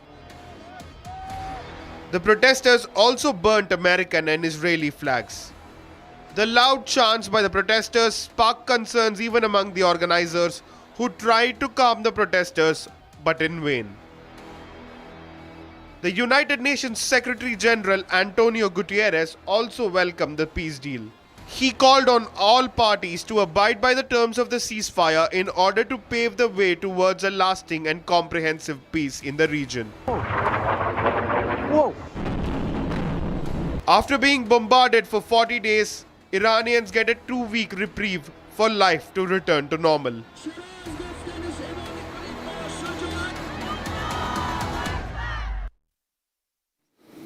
And I want to welcome Virender Gupta. Virender Gupta has been a former ambassador to Israel. Thank you, sir, for joining us. First of all, what do you make of the attacks by Israel? They continue. One of the conditions, preconditions of Iran was that all hostilities would end, all bombings would end, including in Lebanon. The fighting would end, but Israel continues to bombard Lebanon. Your response on that? Will they stop? Well, I think so far they have remained adamant that the peace deal only concerns Iran and not other theaters. So there could be different understanding, and these are the complicating factors. But despite all these complicating factors, the very fact that America and Iran, which have not seen eye to eye with each other, have come to a ceasefire agreement, I think it's a great relief. All countries around the world have heaved a sigh of relief. India was particularly impacted by the war in Iran and the disruption in the oil supplies. Crude oil prices were rising very rapidly, and one did not know as to how far would that go. So I think things are looking better, and I very much hope that America, Israel, Iran, and the countries which are helping develop this kind of agreement, because mind you, there is a lot of mistrust between Iran and America. So I think that necessitates the involvement of mediating parties. And there are some countries which are taking enormous amount of initiative. They're taking good work. They must be complimented. And I think the broad terms of agreement appear to be very nice. Look, insofar as Iran has basically abjured its nuclear program, and that they were ready to abandon even before the war began. Now, so much is being made of the 60% enriched uranium, a certain quantity of that in Iran. Firstly, 60% is nothing, because you need a much higher enrichment for the bomb grade. Two is that if Iran accepts, which I think it would, for full scope IAEA safeguards, there will be IAEA inspectors. And in the full scope safeguards, IAEA inspectors are permitted to go anywhere. I mean, they could literally point a finger at a school building and say that they want to look at the basement of the school building, and Iranian government cannot refuse. It is not that Iran will designate and earmark certain facilities and the inspectors will have access only to that. Full scope safeguards means, so basically if Iran agrees to full scope safeguards, there would be absolutely no possibility of Iran hiding that nuclear material. You always need justification for a certain action. Hormuz Strait has to be freed. There has to be free navigation, as was before the war. The sanctions against Iran, Iran has been badly battered, and I think they need reconstruction. So they are in need of all sanctions to be lifted and for their economy to be integrated in the world economy. So I think what is going to happen if the countries only can put aside their ego and huge emotional content. Certainly, American president kind of language that he uses doesn't help. And, Iranian protesters or, Iranian public having come out on the street and chanting death to America, burning American flags at the time when there has been a ceasefire. And I think these things don't help. So I hope very much, very often what happens, the leaders indulge in a very high-charged rhetoric and they don't realize the kind of impact it has on the people. So I hope that the leaders on both sides, including Netanyahu and Trump and the Iranian leadership, will show a great degree of wisdom and look at the benefit that will accrue to all parties. America is also very badly battered. America is hugely extended. And I think a lot of observers believe that America needed this ceasefire as much as Iran needed. So I think this is a very happy development for all around the world. And in India, we are very happy. Thank you for joining us, Mr. Gupta, for being with us on this big day. In fact, let me tell you that the pictures continue to come in from Lebanon. I want to go across to those pictures as well. Before I do that, before we go back to Beirut, some official responses that came in. By the way, those are the visuals coming in from Beirut. We'll put a live location on that. Live pictures from Beirut. Let's go full frame without the top jacket. Live Beirut. Let's go full frame, please. And those are pictures from Lebanon in what has been one of the heaviest attacks on Lebanon in the last few weeks. Rather, should I say the last 40 days. They're calling it the worst strikes, and those are residential areas. We are told that hundreds of people have died in those strikes that were carried out by Israel. Those are exclusive pictures coming in on Republic TV. And there are many such videos that are coming in. Many such videos that are coming in that show that Israel, to the contrary, instead of a ceasefire, may have doubled down at least on Lebanon. Now, we don't have an idea of who they were going after. Hopefully, we will be able to get an official version from the IDF and the Israeli forces who have been targeting these specific places in Lebanon. But we are told that Lebanon, in the last few hours, has struck Hezbollah terror group, Hezbollah leaders, and that they're going to utilize every operational opportunity, and that they will not compromise the security of the residents of northern Israel. So these were pictures that came in from Beirut. This doesn't seem like a picture that shows that the war has ended. We'll keep a close track on the developments there. Well, the ceasefire may be in place, but the United States is not taking it at face value. And neither is Iran. The US Vice President J.D. Vance, who's in Hungary, has called it a fragile truce, warning that divisions within Iran could also derail the agreement. Here's what J.D. Vance said, followed by what Pete Hegseth, the war secretary, said a short while back, announcing almost the end of the war. What the president set out to do was decimate the Iranian military, decimate their ability to wage conventional war. And that military objective, as the president said yesterday, as I said yesterday, has been achieved. And because of that, what the president did is he basically issued an ultimatum to the Iranians. He said, open up the straits, stop trying to hold the world's economy hostage, and we'll engage in a ceasefire. And that's exactly the agreement that we came to last night. The Iranians have agreed to open up the straits. The United States has agreed to stop attacking. And that, not just the United States, but also our allies, have agreed to stop attacking. And that is the basis of this fragile truce that we have, which is now, 8 to 12 hours old. Now, here's what I'll say about this. I've learned a lot about the Iranian system and a lot about the way the Iranians negotiate. As the president told me last night, the Iranians are better negotiators than they are fighters. I'm sure they don't like to hear that, but it's true. But here's a couple things. So, one, just in the response that we've seen from various segments of Iran, you have on the one hand people within Iran who have responded very favorably. The foreign minister who said, look, we agreed to the United States' terms. We'll do a ceasefire, we'll do a negotiation, we'll open the Straits of Hormuz, and then we'll see if we can come to more agreement down the road. So some of the people have responded favorably and have said the right things. And then you have some people on social media within their system who are basically lying about what we've accomplished militarily. They're lying about the nature of the agreement. They're lying about the nature of the ceasefire. And so you have just, even within their system, and this is why I say this is a fragile truce, you have people who clearly want to come to the negotiating table and work with us to find a good deal. And then you have people who are lying about even the fragile truce that we've already struck. And that's just an interesting thing about their system. And the final point that I'll say about this is the President of the United States has told me, and he's told the entire negotiating team, the Secretary of State, the Special Envoy, Steve Witkoff, he said, go and work in good faith to come to an agreement. That is what he has told us to do. If the Iranians are willing, in good faith, to work with us, I think we can make an agreement. If they're going to lie, if they're going to cheat, if they're going to try to prevent even the fragile truce that we've set up from taking place, then they're not going to be happy.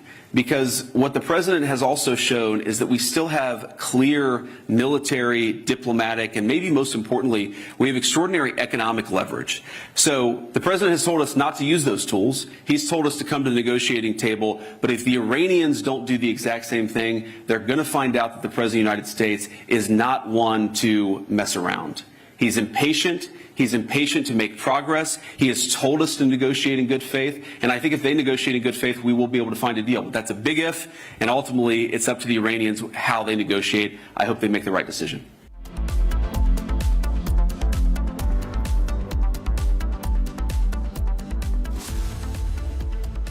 Three, 2, 1. Booster ignition. Artemis II now bound for the moon. Humanity's next great voyage begins.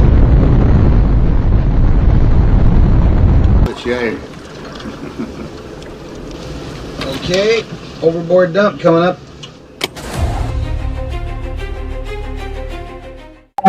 Actually, there is always a redundant chain of excretion systems available on the Artemis. Okay, it is not just the main chain, and it's a redundant chain is also available. And there is no way that the astronauts will be stuck because of the the excretion issues. And what they have reported now, even we were going through and seeing, it is something to do with the valve which is to operate for section of the excretion, which looks to be needing attention. But the crew in Artemis, they are well trained to handle such type of situation. And also, in case if the main chain of the excretion system doesn't respond, there is always a way of redundant chain and the methodology for excretion. And I don't think it is a major issue, but I'm sure it will get sorted out. And of course, there is a redundant chain which can be conveniently operated. Good luck. Godspeed, Artemis II. Let's go. And here we go. 10, 9, 8, 7. RS-25 engines. 4, 3, 2, 1. Booster ignition. And liftoff.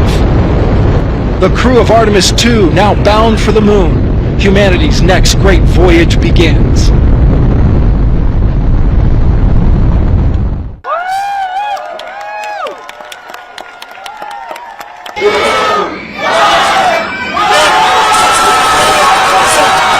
First time it was canceled in February 8th. After that March, we make all the plans, we have all the hype, and it was canceled again. And finally it's happening today. So we are going to celebrate a new milestone for everybody, not only for USA, for the whole planet, for the whole humanity.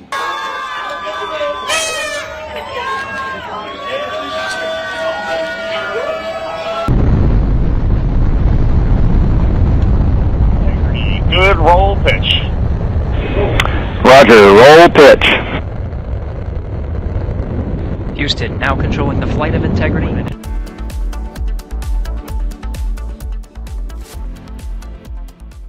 Where is he? 4 घंटे से wait कर रही हूँ उसका. कहाँ है वो? अब भी गया.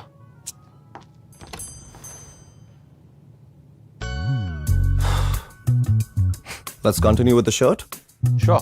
बंदे को लिनन पसंद है तो पसंद है, बोलो आप क्या बनवाओगे? Linen by Arvind. थोड़े में ज्यादा स्वाद, यही तो है इसकी खास बात। वाओ मामा, क्या स्वाद है? अरे मेरे राजा, Amity has been ranked India's #1 not-for-profit private university for 11th year, with top 10 ranked institutions in management, engineering, biotech, law, masscom, telecom, hospitality, fashion and more. Yet another top ranking for Amity University. चमकी चाट से क्या बना है? आलू चाट या fruit चाट, स्वाद बनाए चमकी चाट। क्या बात है? स्वादिष्ट पकोड़े और फरसान, अरे चमकी चाट है इसकी जान। असली स्वाद सिर्फ चंकी चाट। केसरिया से मन जोगी हुआ रे, दिल झूमे देखो मतवारा हुआ रे। केसरिया से मन जोगी हुआ। हर पल मनाओ केसरी त्योहार। विमल, बोलो जुबान केसरी।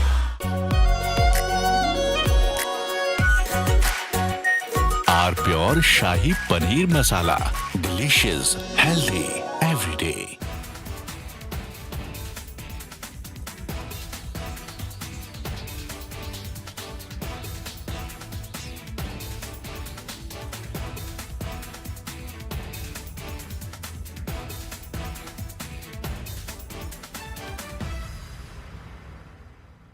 प्यास बुझाए, ठंडक लाए, सबको भाए जीरा से।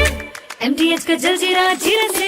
जीरा से असली रिफ्रेशिंग, असली स्वाद, असली मजा।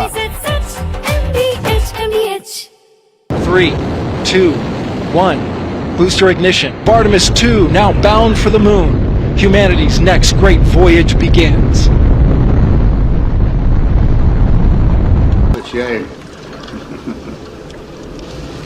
Okay, overboard dump coming up.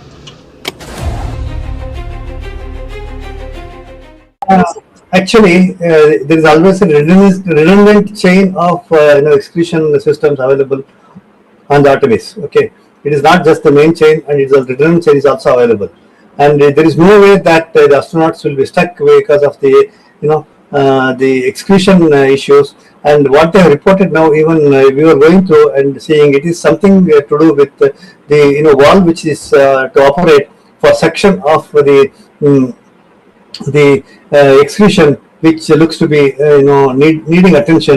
But the crew in Artemis, they are well trained to handle such.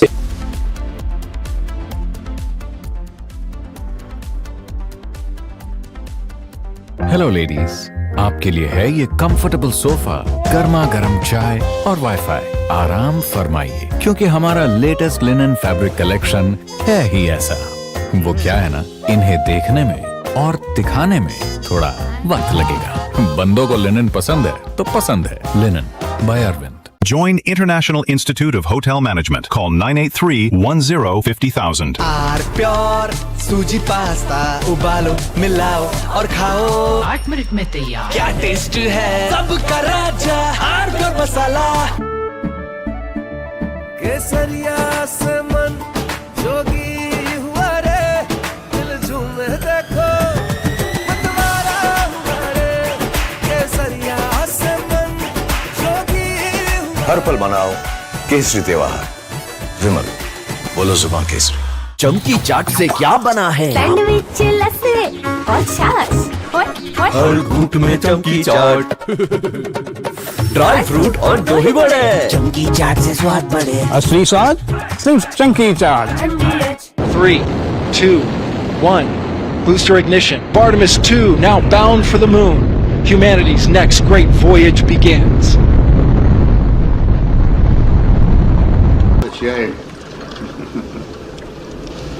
Okay, overboard dump coming up.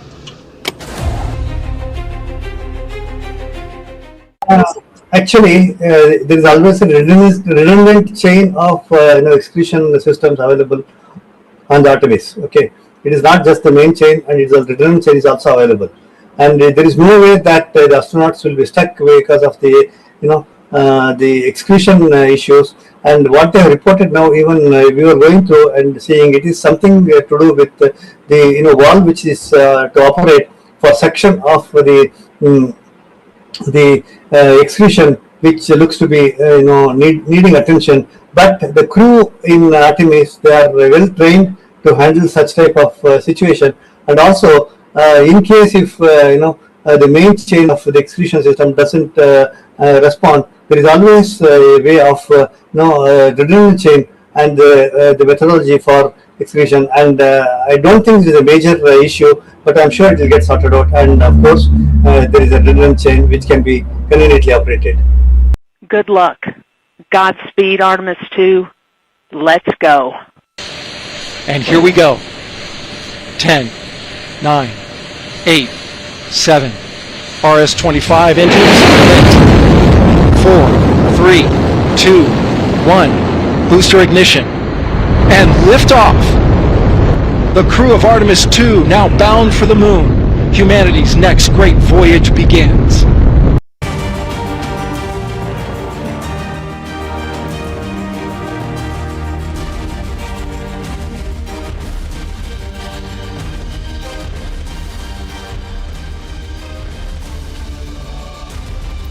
Hello and welcome you watching This Is Exclusive with me, Shavin Sen. A fragile ceasefire after 39 days at war. Will the ceasefire really hold? After the announcement, there have been multiple attacks that have been carried out. Both sides have now claimed victory. But what's the truth? And how long will it really last? All this and much more in this edition of This Is Exclusive, as we're going to be joined by a top American voice in a short while from now. Up first, let me take you through the headlines we are tracking at this hour. President Donald Trump terms the peace deal as the beginning of golden age for Middle East.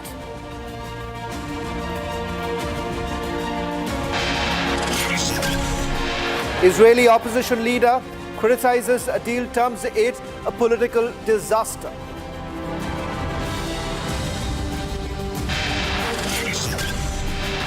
As two-week ceasefire begins, the focus now shifts to vessels transiting through the Strait of Hormuz.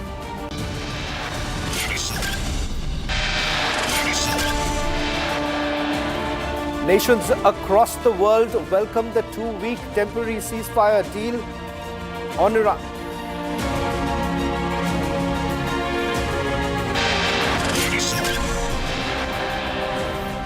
Pakistan essentially plays the role of a postman between the United States of America and Iran.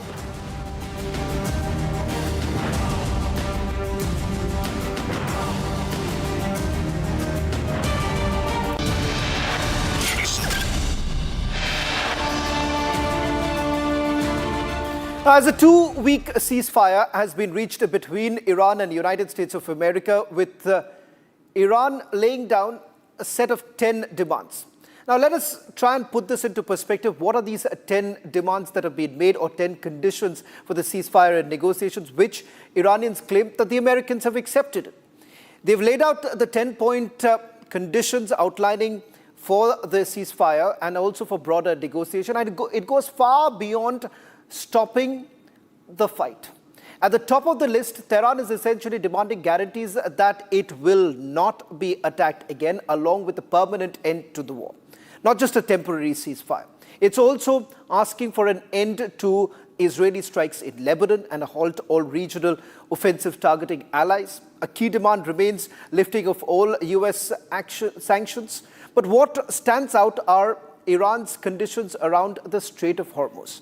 Tehran says it is ready to open the crucial Strait of Hormuz route, but with new rules. And these essentially include a proposed $2 million transit fee per ship. And as far as sharing of the revenue with Oman, a framework to ensure safe passage of vessels. Iran also has essentially indicated that these funds that would be collected would be going towards construction efforts rather than any preparations further. Let me now quickly take you through what are these major demands and how things are essentially changing for Iran. Because many experts basically are indicating right now that this perhaps is an off-ramp for President Trump, but not really good enough. Let me just quickly take you through some of the key takeaways of the proposal. First, with regards to what is it that Trump is essentially finding workable as non-aggression by US and Israel. That's the first thing that Trump says, perfectly fine. Let's take you to the second point. Iran's control over the Strait of Hormuz. That is also perfectly fine for President Trump. Acceptance of uranium enrichment. Remember, the war begins with this entire aspect that it is about preventing Iran from continuing their nuclear ambition. That is now perfectly fine. Lifting of all primary sanctions. Remember, this has been going on for years put together, but this has now been accepted by President Trump. Lifting all secondary sanctions, that's point number 5. Let's take a look at the other one. Termination of the UNSC resolutions. Now, that is the reason why Iran has had a crippling economy, resulting in what the regime essentially says, massive protests that have taken place in the past. Now, this too has been accepted. Termination of the IAEA resolutions also, that is also acceptable to President Trump. Payment of compensation to Iran, because Iran says there's been large-scale devastation, and the fact that America is responsible for it. Withdrawal of the US combat forces is what they're basically demanding from that area. Cessation of the war in Lebanon, which essentially hasn't really happened, because since the time the ceasefire has actually begun, Israel has continued pounding Lebanon. Now, these are the 10 points that have been made. Now, let me take you through the other important aspects that has essentially been worked as far as the fragile ceasefire is concerned. US President Donald Trump has essentially warned other nations of perhaps continuing with what he says, providing support to Iran, saying that any country that basically supplies any arms and ammunition to Iran will actually face tariffs. That's pretty much what President Trump has been saying from the time that he has come to power. That is the tariff war that he has perhaps waged all this while. Yet again, this time he says 50% tariff will be levied. Now take a look at some of the details of what President Trump has to say and how things have actually changed, which will, in a short while from now, we'll also be joined by the former National Security Advisor, the advisor here who's going to join us in a short while from now. Back to tariff is what being seen as President Trump's way of dealing with the situation. Countries that have been supplying weapons to Iran will be tariffed. Goods that have been sold to United States of America will be slapped with 50% of tariffs. No exclusions, and there will be no exemptions. Now, that is what President Trump has to say. Now, we're joined by the former White House Deputy National Security Advisor, Mark Biffle. Mark, thank you very much for joining us on this broadcast and help us understand what you really make of what many are now terming it as a fragile ceasefire. From the time that the so-called ceasefire has been worked upon, there have been multiple violations. You have had an oil factory being hit, and the response that has come in from the Iranians is that this is the 100th wave of strikes that will be carried out. And they say that Americans cannot be trusted. So I think both sides have a lack of trust with each other. The difference in trust is as wide as the Persian Gulf right now, unfortunately. But at least we have a fragile, as you termed it, and I agree with that, ceasefire. Not perfect, but it gives some space for 2 weeks for both of these sides to recalibrate, to readjust. It gives the United States the ability to look at these 10 points that you went over. It gives Iran the opportunity to look over the 15 points that the American side has proposed as well, and see if there's some agreement there. The end of the day, what the United States would like to have is an Iran that does not have or wish to produce a nuclear weapon, that is not producing long-range ballistic missiles that could hit 4,000 kilometers or further, don't have the proxy efforts that are going on and creating terror across the Middle East and beyond in places like southern Lebanon and Iraq and Syria and Yemen and other places. And also to stop the repression of its people that we saw in the first couple of weeks in January, where the human rights groups say that up to 30,000 Iranians were shot down in all 31 provinces across Iran. So that's where the United States is. And Iran would like to end these attacks, of course, and have a non-aggression pact that would last for some time. I think what it comes down to is that America does not greatly want to have multiple bases, tens of thousands of troops in the Middle East and in the Gulf states. But they're almost forced into that because Iran has been a bad actor. They have been a regime that has been fermenting this terror and this challenges in the region. And I think what Donald Trump is trying to do is what American presidents have always attempted to do, but they've always done it through negotiations that led to more challenges. He's looking for a long-term plan. He sees himself as a negotiator, as somebody who brings people together, as a problem solver, and he took it to the highest possible degree with taking on Iran directly with American firepower, not going a diplomatic route, kind of doing it in his own Donald Trump sort of way. And that, of course, brings about huge challenges in the world and the global energy markets and beyond, because they're not used to an American president being this braggadocious, this determined, this pushing the norms of society. But Mark, this Donald Trump way of working, he said that there's going to be a regime change, far from any regime change that has taken place. Second, weakening Iran when it comes to their military power. It may have been to a certain extent, but not being completely obliterated. Third, he talks about the nuclear ambition that the Iranians have had. Nuclear enrichment continues. There's nothing that has really changed. So which of their objectives have really been met with? And on what basis can the Americans really claim that there is victory when none of their objectives, none of their initial objectives have actually been met with? And you're exactly right. I think that's the challenge that Donald Trump has had, is there should have been more preparation done before all of this was undergone. There should have been a huge diplomatic push by the Americans and by the Trump administration. They should have called for a boycott of Iran when it comes to their consulates and their embassies across the world. Iran has 125 embassies and consulates.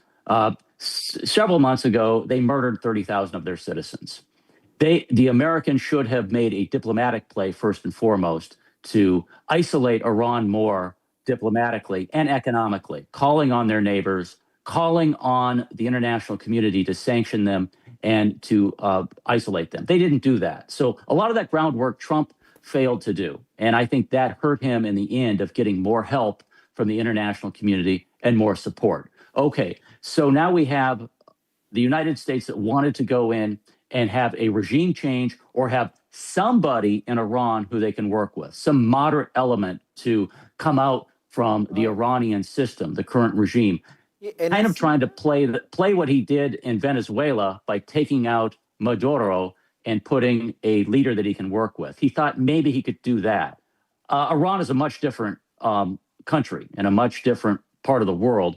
And he's had far more difficulty, even though the United States has targeted Iran 13,000 different times with missiles, drones, aircraft, B-1 bombers, B-2 bombers, B-52 bombers, F-35Es. You've heard all these names of all these aircrafts.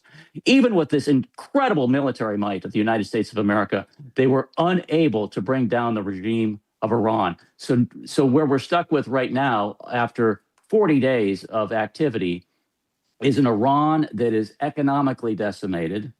It is diplomatically isolated. It is militarily devastated.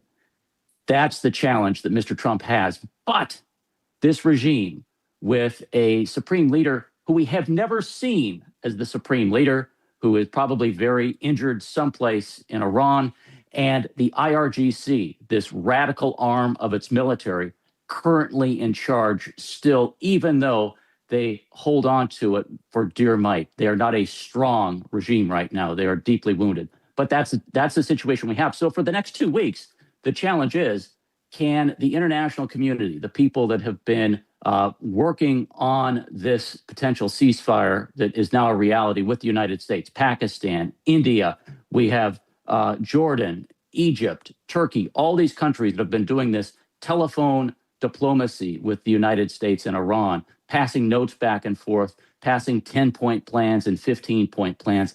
Can they actually get some work done to find some consistency within these two plans to put it together for one long-term ceasefire? We have 13 days to figure it out as an international community with Trump and the IRGC, and now is where the hard work begins. Mark, I want you to stay with us because earlier today, we spoke to the Supreme Leader's envoy here in India, and you'll find this quite interesting because what he tells us is that there's no direct talks that is happening between United States of America and Iran. And as far as Pakistan is concerned, it almost appears that Pakistan is like the postman here, acted more like the messenger. Iran claims that it is America that has surrendered. And as far as the 10-point demand that has been made by the Iranians, they say that the Americans have conceded and they have accepted the 10-point demands that have been made, and that is the reason why the war is over, with America losing it. Now, Mark, I just want you to stay with us, listen in to what the envoy had to tell us a short while back. A very good afternoon to you, Dr. Ilahi, and thank you so much for joining us on this broadcast. My first question to you is, ceasefire finally, peace prevailing. How enduring you think this peace is going to be? Thank you very much for having me. First, I would like to congratulate all free people, all wise people, and also all peace people and who are looking for the peace, for peacekeepers. And also, I would like to express my sincere thanks to our brothers and sisters in India. They supported us, spirituality.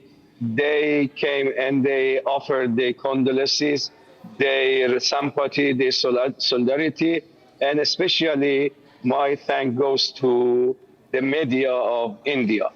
As you know, from the beginning, we didn't want this war, and this war was unaccepted by us. They initiated this war against us while we were in the table of negotiation. And they started this war against our civilians. Then we started on them, and they started this war by some aims, and which they mentioned it. They wanted to bring, as they mentioned, regime change within 3 days. And also they said after the war, the map of Iran will be changed. Finally, they said the civilization of Iran, which is 7,000 years civilization, it will finish and perish. But finally, they surrendered themselves to Iran. They wanted unconditional surrender, but they surrendered themselves to Iran. And we hope that this ceasefire and also stopping of this war will continue, and all countries and all nations and people benefit from peace in this region, especially in Persian Gulf. Right.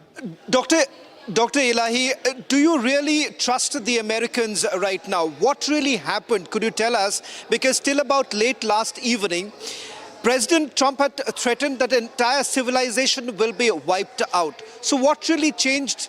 Around 4 o'clock this morning is when that first post was put out that a ceasefire is there. Do the Iranians really believe that it's happening, or do you believe this is an attempt being made by the Americans to regroup and perhaps carry out an attack at a later stage? Actually, as you know, there is no trust between us and United States of America. because several times we started negotiating with them, and unfortunately, while we were negotiating, they attacked us, they targeted us. Then there is no trust. But because we don't want other countries to be suffered and harmed by this war, we said that by our conditions, and it will be based for negotiation. We started to negotiate with them, and for 2 weeks we forced them to accept ceasefire, and we are going to negotiate. Then we would like the world leaders to come together, and they don't allow again this war be initiated against any other country.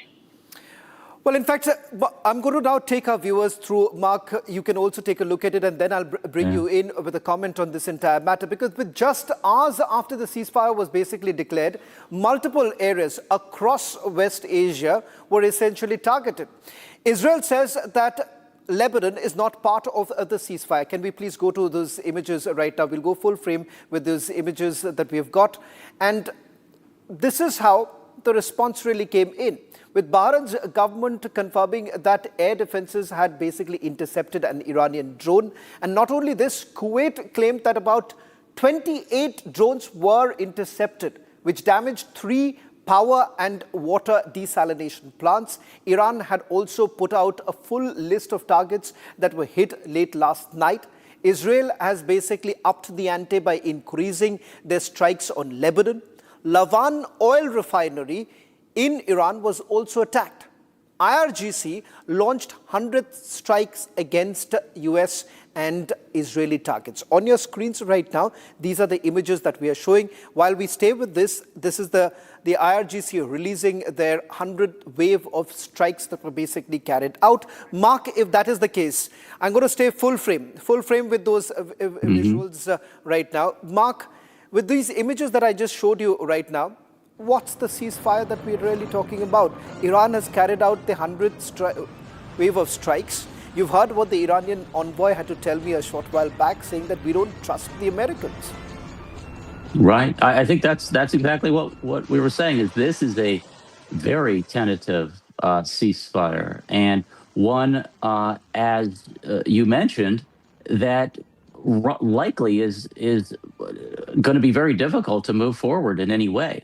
I think, as your guest said, Mr. Khamenei's chief envoy, he states a case that I think is very unfortunate, that they are continuing these activities. What the United States wants, and I think what the Trump administration is trying to accomplish, although I think that their handling of it has been quite unfortunate, is an Iran that does not spend its money on terror activities and missiles and a nuclear program, but instead spends it on its own people to build its society. That's, the end of the day, what the United States would like. You know, Iran has 12% of the world's known reserves of oil. It could be an amazing country that is an additive to our societies instead of one that is trying to destroy it. They have a per capita income that is a fraction of what it could be. And they have an opening that they could have to take the sanctions off that would make them truly a dynamic economy on the same level as many of the Gulf state countries that they continue to hit or try to hit with missiles and drones. And that's the unfortunate thing. That's the reality that I think the United States is trying to push them into. They can't do it right now with an obstinate regime that is hell-bent on keeping this war going. And I think that's unfortunately what the envoy to the supreme leader is communicating. And I think that just shows the challenge that they have. If they show any weakness, if they show that they're coming to the table to find a way to change their behavior so that they're not creating terror, their entire regime likely falters and fails. That's their problem. That's the challenge. And so when you have Mojtaba Khamenei's envoy on, the first question is, has he ever met the supreme leader? The supreme leader has not been seen in public since he was appointed by the Assembly of Experts some 30 days ago. And it really makes you wonder who's running that country. And that's one of the difficulties that the United States has, is they don't know necessarily who they are negotiating with. And that's why Iran's whole strategy has been to slow walk this process for the last several years. Interestingly, your president says that they are having a very productive time with a new regime altogether. So while all of us, you and I, may continue thinking about who exactly are they really talking to, but it seems President Trump has found someone that we really don't know. So we'll wait for what's really happening on the ground. Yes, sir. I think that's the challenge, is that the United States on the first day with Israel of this war, when they took out the supreme leader and a whole array of cabinet members and senior officials, took away a lot of their possibilities to negotiate, and it hardened them. It put all of the leadership of that country into the radical army, the IRGC. And the United States has been in search of that elusive person, either that moderate individual within the government. There was the possibility of somebody, but those types of voices, they've been told, if you negotiate, if you look like you're showing any weakness, you'll be killed. The IRGC will destroy you. So if our envoy friend would have said something positive about the United States, or if he would have talked about reconciliation with the Gulf neighbors or anything that would show weakness, he would likely meet a quick demise. That's the problem that we have right now. And that's the challenge that Donald Trump has had. And that's why he is sort of negotiating with himself and negotiating with the Pakistani and the Jordanian and the Turkish governments as well, trying to get somebody to be that focal point. The challenge is that whenever that person sticks their head up and has a negotiation, they are immediately seen as a traitor internally in Iran and are likely not going to have a very long existence in Iranian society. So that's the problem. Now we have 2 weeks, so let's look at it. Mark, I'm sorry I'm interrupting you. I'm sorry I'm interrupting you because I'm running short of time right now. I would love to continue with the conversation, but we've pretty much got the gist of how the Americans really are looking at this entire issue. I'm sorry I had to interrupt you because I'm really running short of time. Right.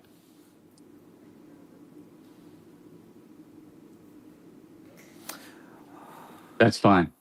Well, that's all that we could pack in this edition of This Is Exclusive. On the other side, with my colleague Gesu, getting you the latest as far as what's really happened in the election cycle.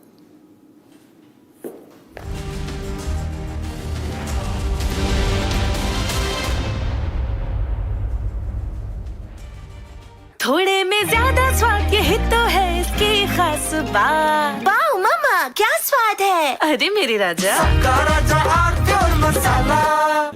Amity has been ranked India's #1 not-for-profit private university for 11th year, with top 10 ranked institutions in management, engineering, biotech, law, masscom, telecom, hospitality, fashion and more. Yet another top ranking for Amity University. चमकी चाट से क्या बना है? Sandwich, लस्सी और छाछ। हर घूंट में चमकी चाट। अब बताओ, स्वाद आया? आया। असली स्वाद सिर्फ चमकी चाट। केसरिया से मन जोगी हुआ रे, दिल झूमे देखो मतवारा हुआ रे। केसरिया से मन जोगी हुआ। हर पल मनाओ केसरी त्योहार। विमल, बोलो जुबान केसरी।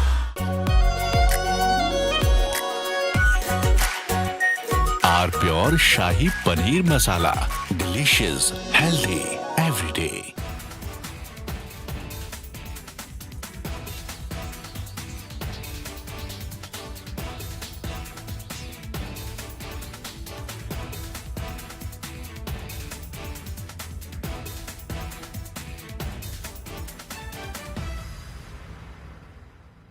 चमकी चाट से क्या बना है? आलू चाट या फ्रूट चाट। स्वाद बढ़ाए चमकी चाट। क्या बात है? स्वादिष्ट पकोड़े और फरसान, अरे चमकी चाट है इसकी जान। असली स्वाद सिर्फ चमकी चाट। 3, 2, 1. Booster ignition. Artemis II now bound for the moon. Humanity's next great voyage begins. Shame. Okay, overboard dump coming up.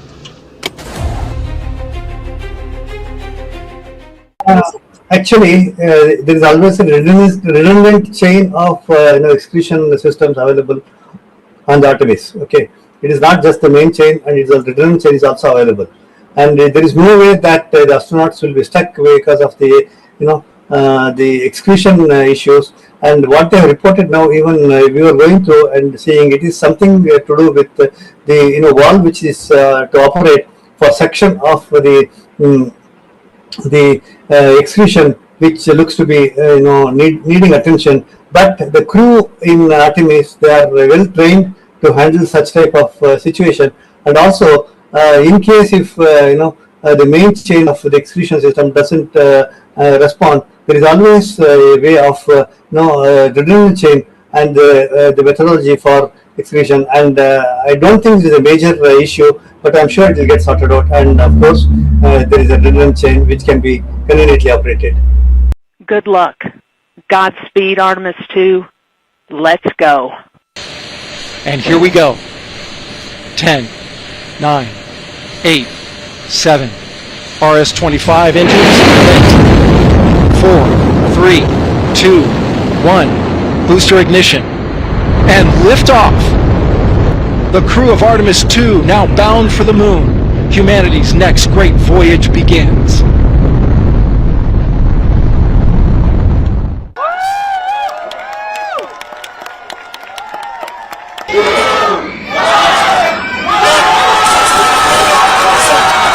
First time it was canceled in February 8th. After that March, we make all the plans, we have all the hype, and it was canceled again. And finally it's happening today. So we are going to celebrate a new milestone for everybody, not only for USA, for the whole planet, for the whole humanity.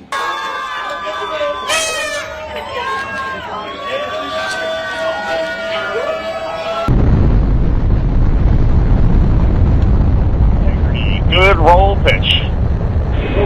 Roger, roll pitch. Houston, now controlling the flight of integrity. 50 seconds of mission elapsed time. Standing by for main engine throttle up. Guidance converged. 3, 2, 1. Booster ignition. Artemis II now bound for the moon. Humanity's next great voyage begins. Shame. Okay, overboard dump coming up.